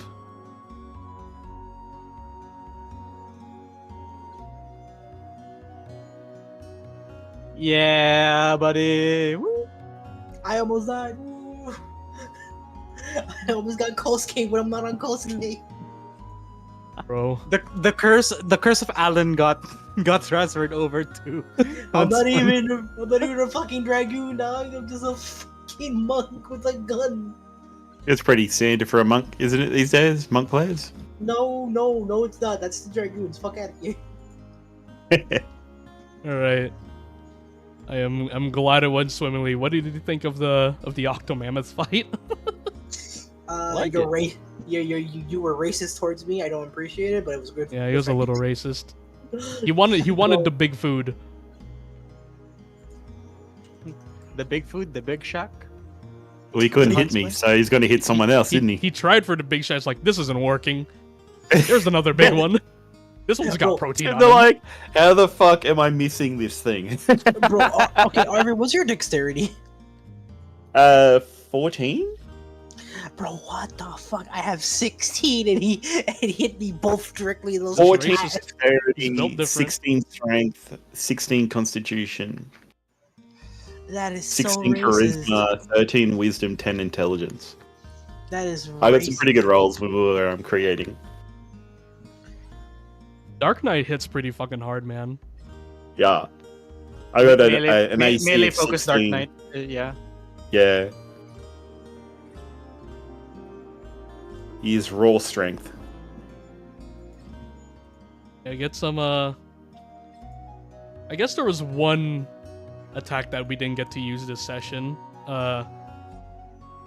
Pina's 11 bolt. It's a DC 12. I'm like, I cannot risk losing DPS on this. Big Gamba. Big Gamba. The big Gamba. I was supposed to do it when there was like, okay, it's wounded. We don't have. There's no tentacle pressure now. And then I saw like, oh, Huntsman hit a stun. I'm like, okay, I'll do a stun afterwards. And then he hit another stun. I'm like, okay, cool. he crit. He hit that crit, and Momoa was like, "Oh, I want to land the last hit." I was like, is Leroy gonna get it? Is someone else gonna get it? If he was Leroy low enough got it. health, I was gonna send in Leroy to do melee. Like if he was below his set and threshold, and just do Leroy Jenkins. Well, I stunned him, so if nothing killed him that round, he had nothing to do. That stun was huge. You disabled his legendary actions. Bro, Yeah. if I knew about the stuns a little bit more earlier, I think that second time he hit me, I could have stunned his ass. I'll be honest, if stun didn't happen, TPK might have happened. Wow. Because the two legendary actions are fucking scary, and it was getting good rerolls on the ink spray. Oh, he couldn't hit me. Yeah. Yeah. The problem it wasn't Big you. Shack's apparently. not hot. Man's not hot. The problem is I'm the one that's supposed to get hit. My dex is so high, but for some reason he couldn't hit you. You agile motherfucker. I'm bird as fuck, bro. If we are still doing Tribesmen the following week, I will have implemented a crafting system. You will get either material that you can get off the octopus, or you can just get raw gill off of selling it in the market. But we will have, I do have scenes for the Hawker's Alley and shit like that here. Isn't there like a cold? Is there like a kobold in like the Hawker's Alley that sells shit? Probably. Yeah, so I'll just deploy this if like you're going on a shopping spree. Fucking. If Jenkins didn't get hit enough, you wouldn't have gotten that kobold reveal. He is.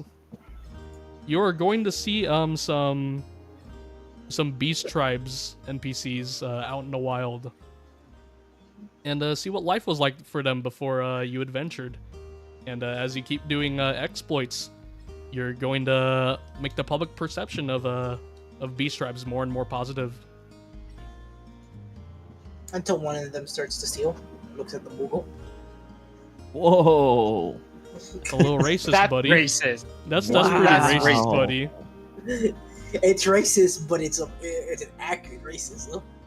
Wow.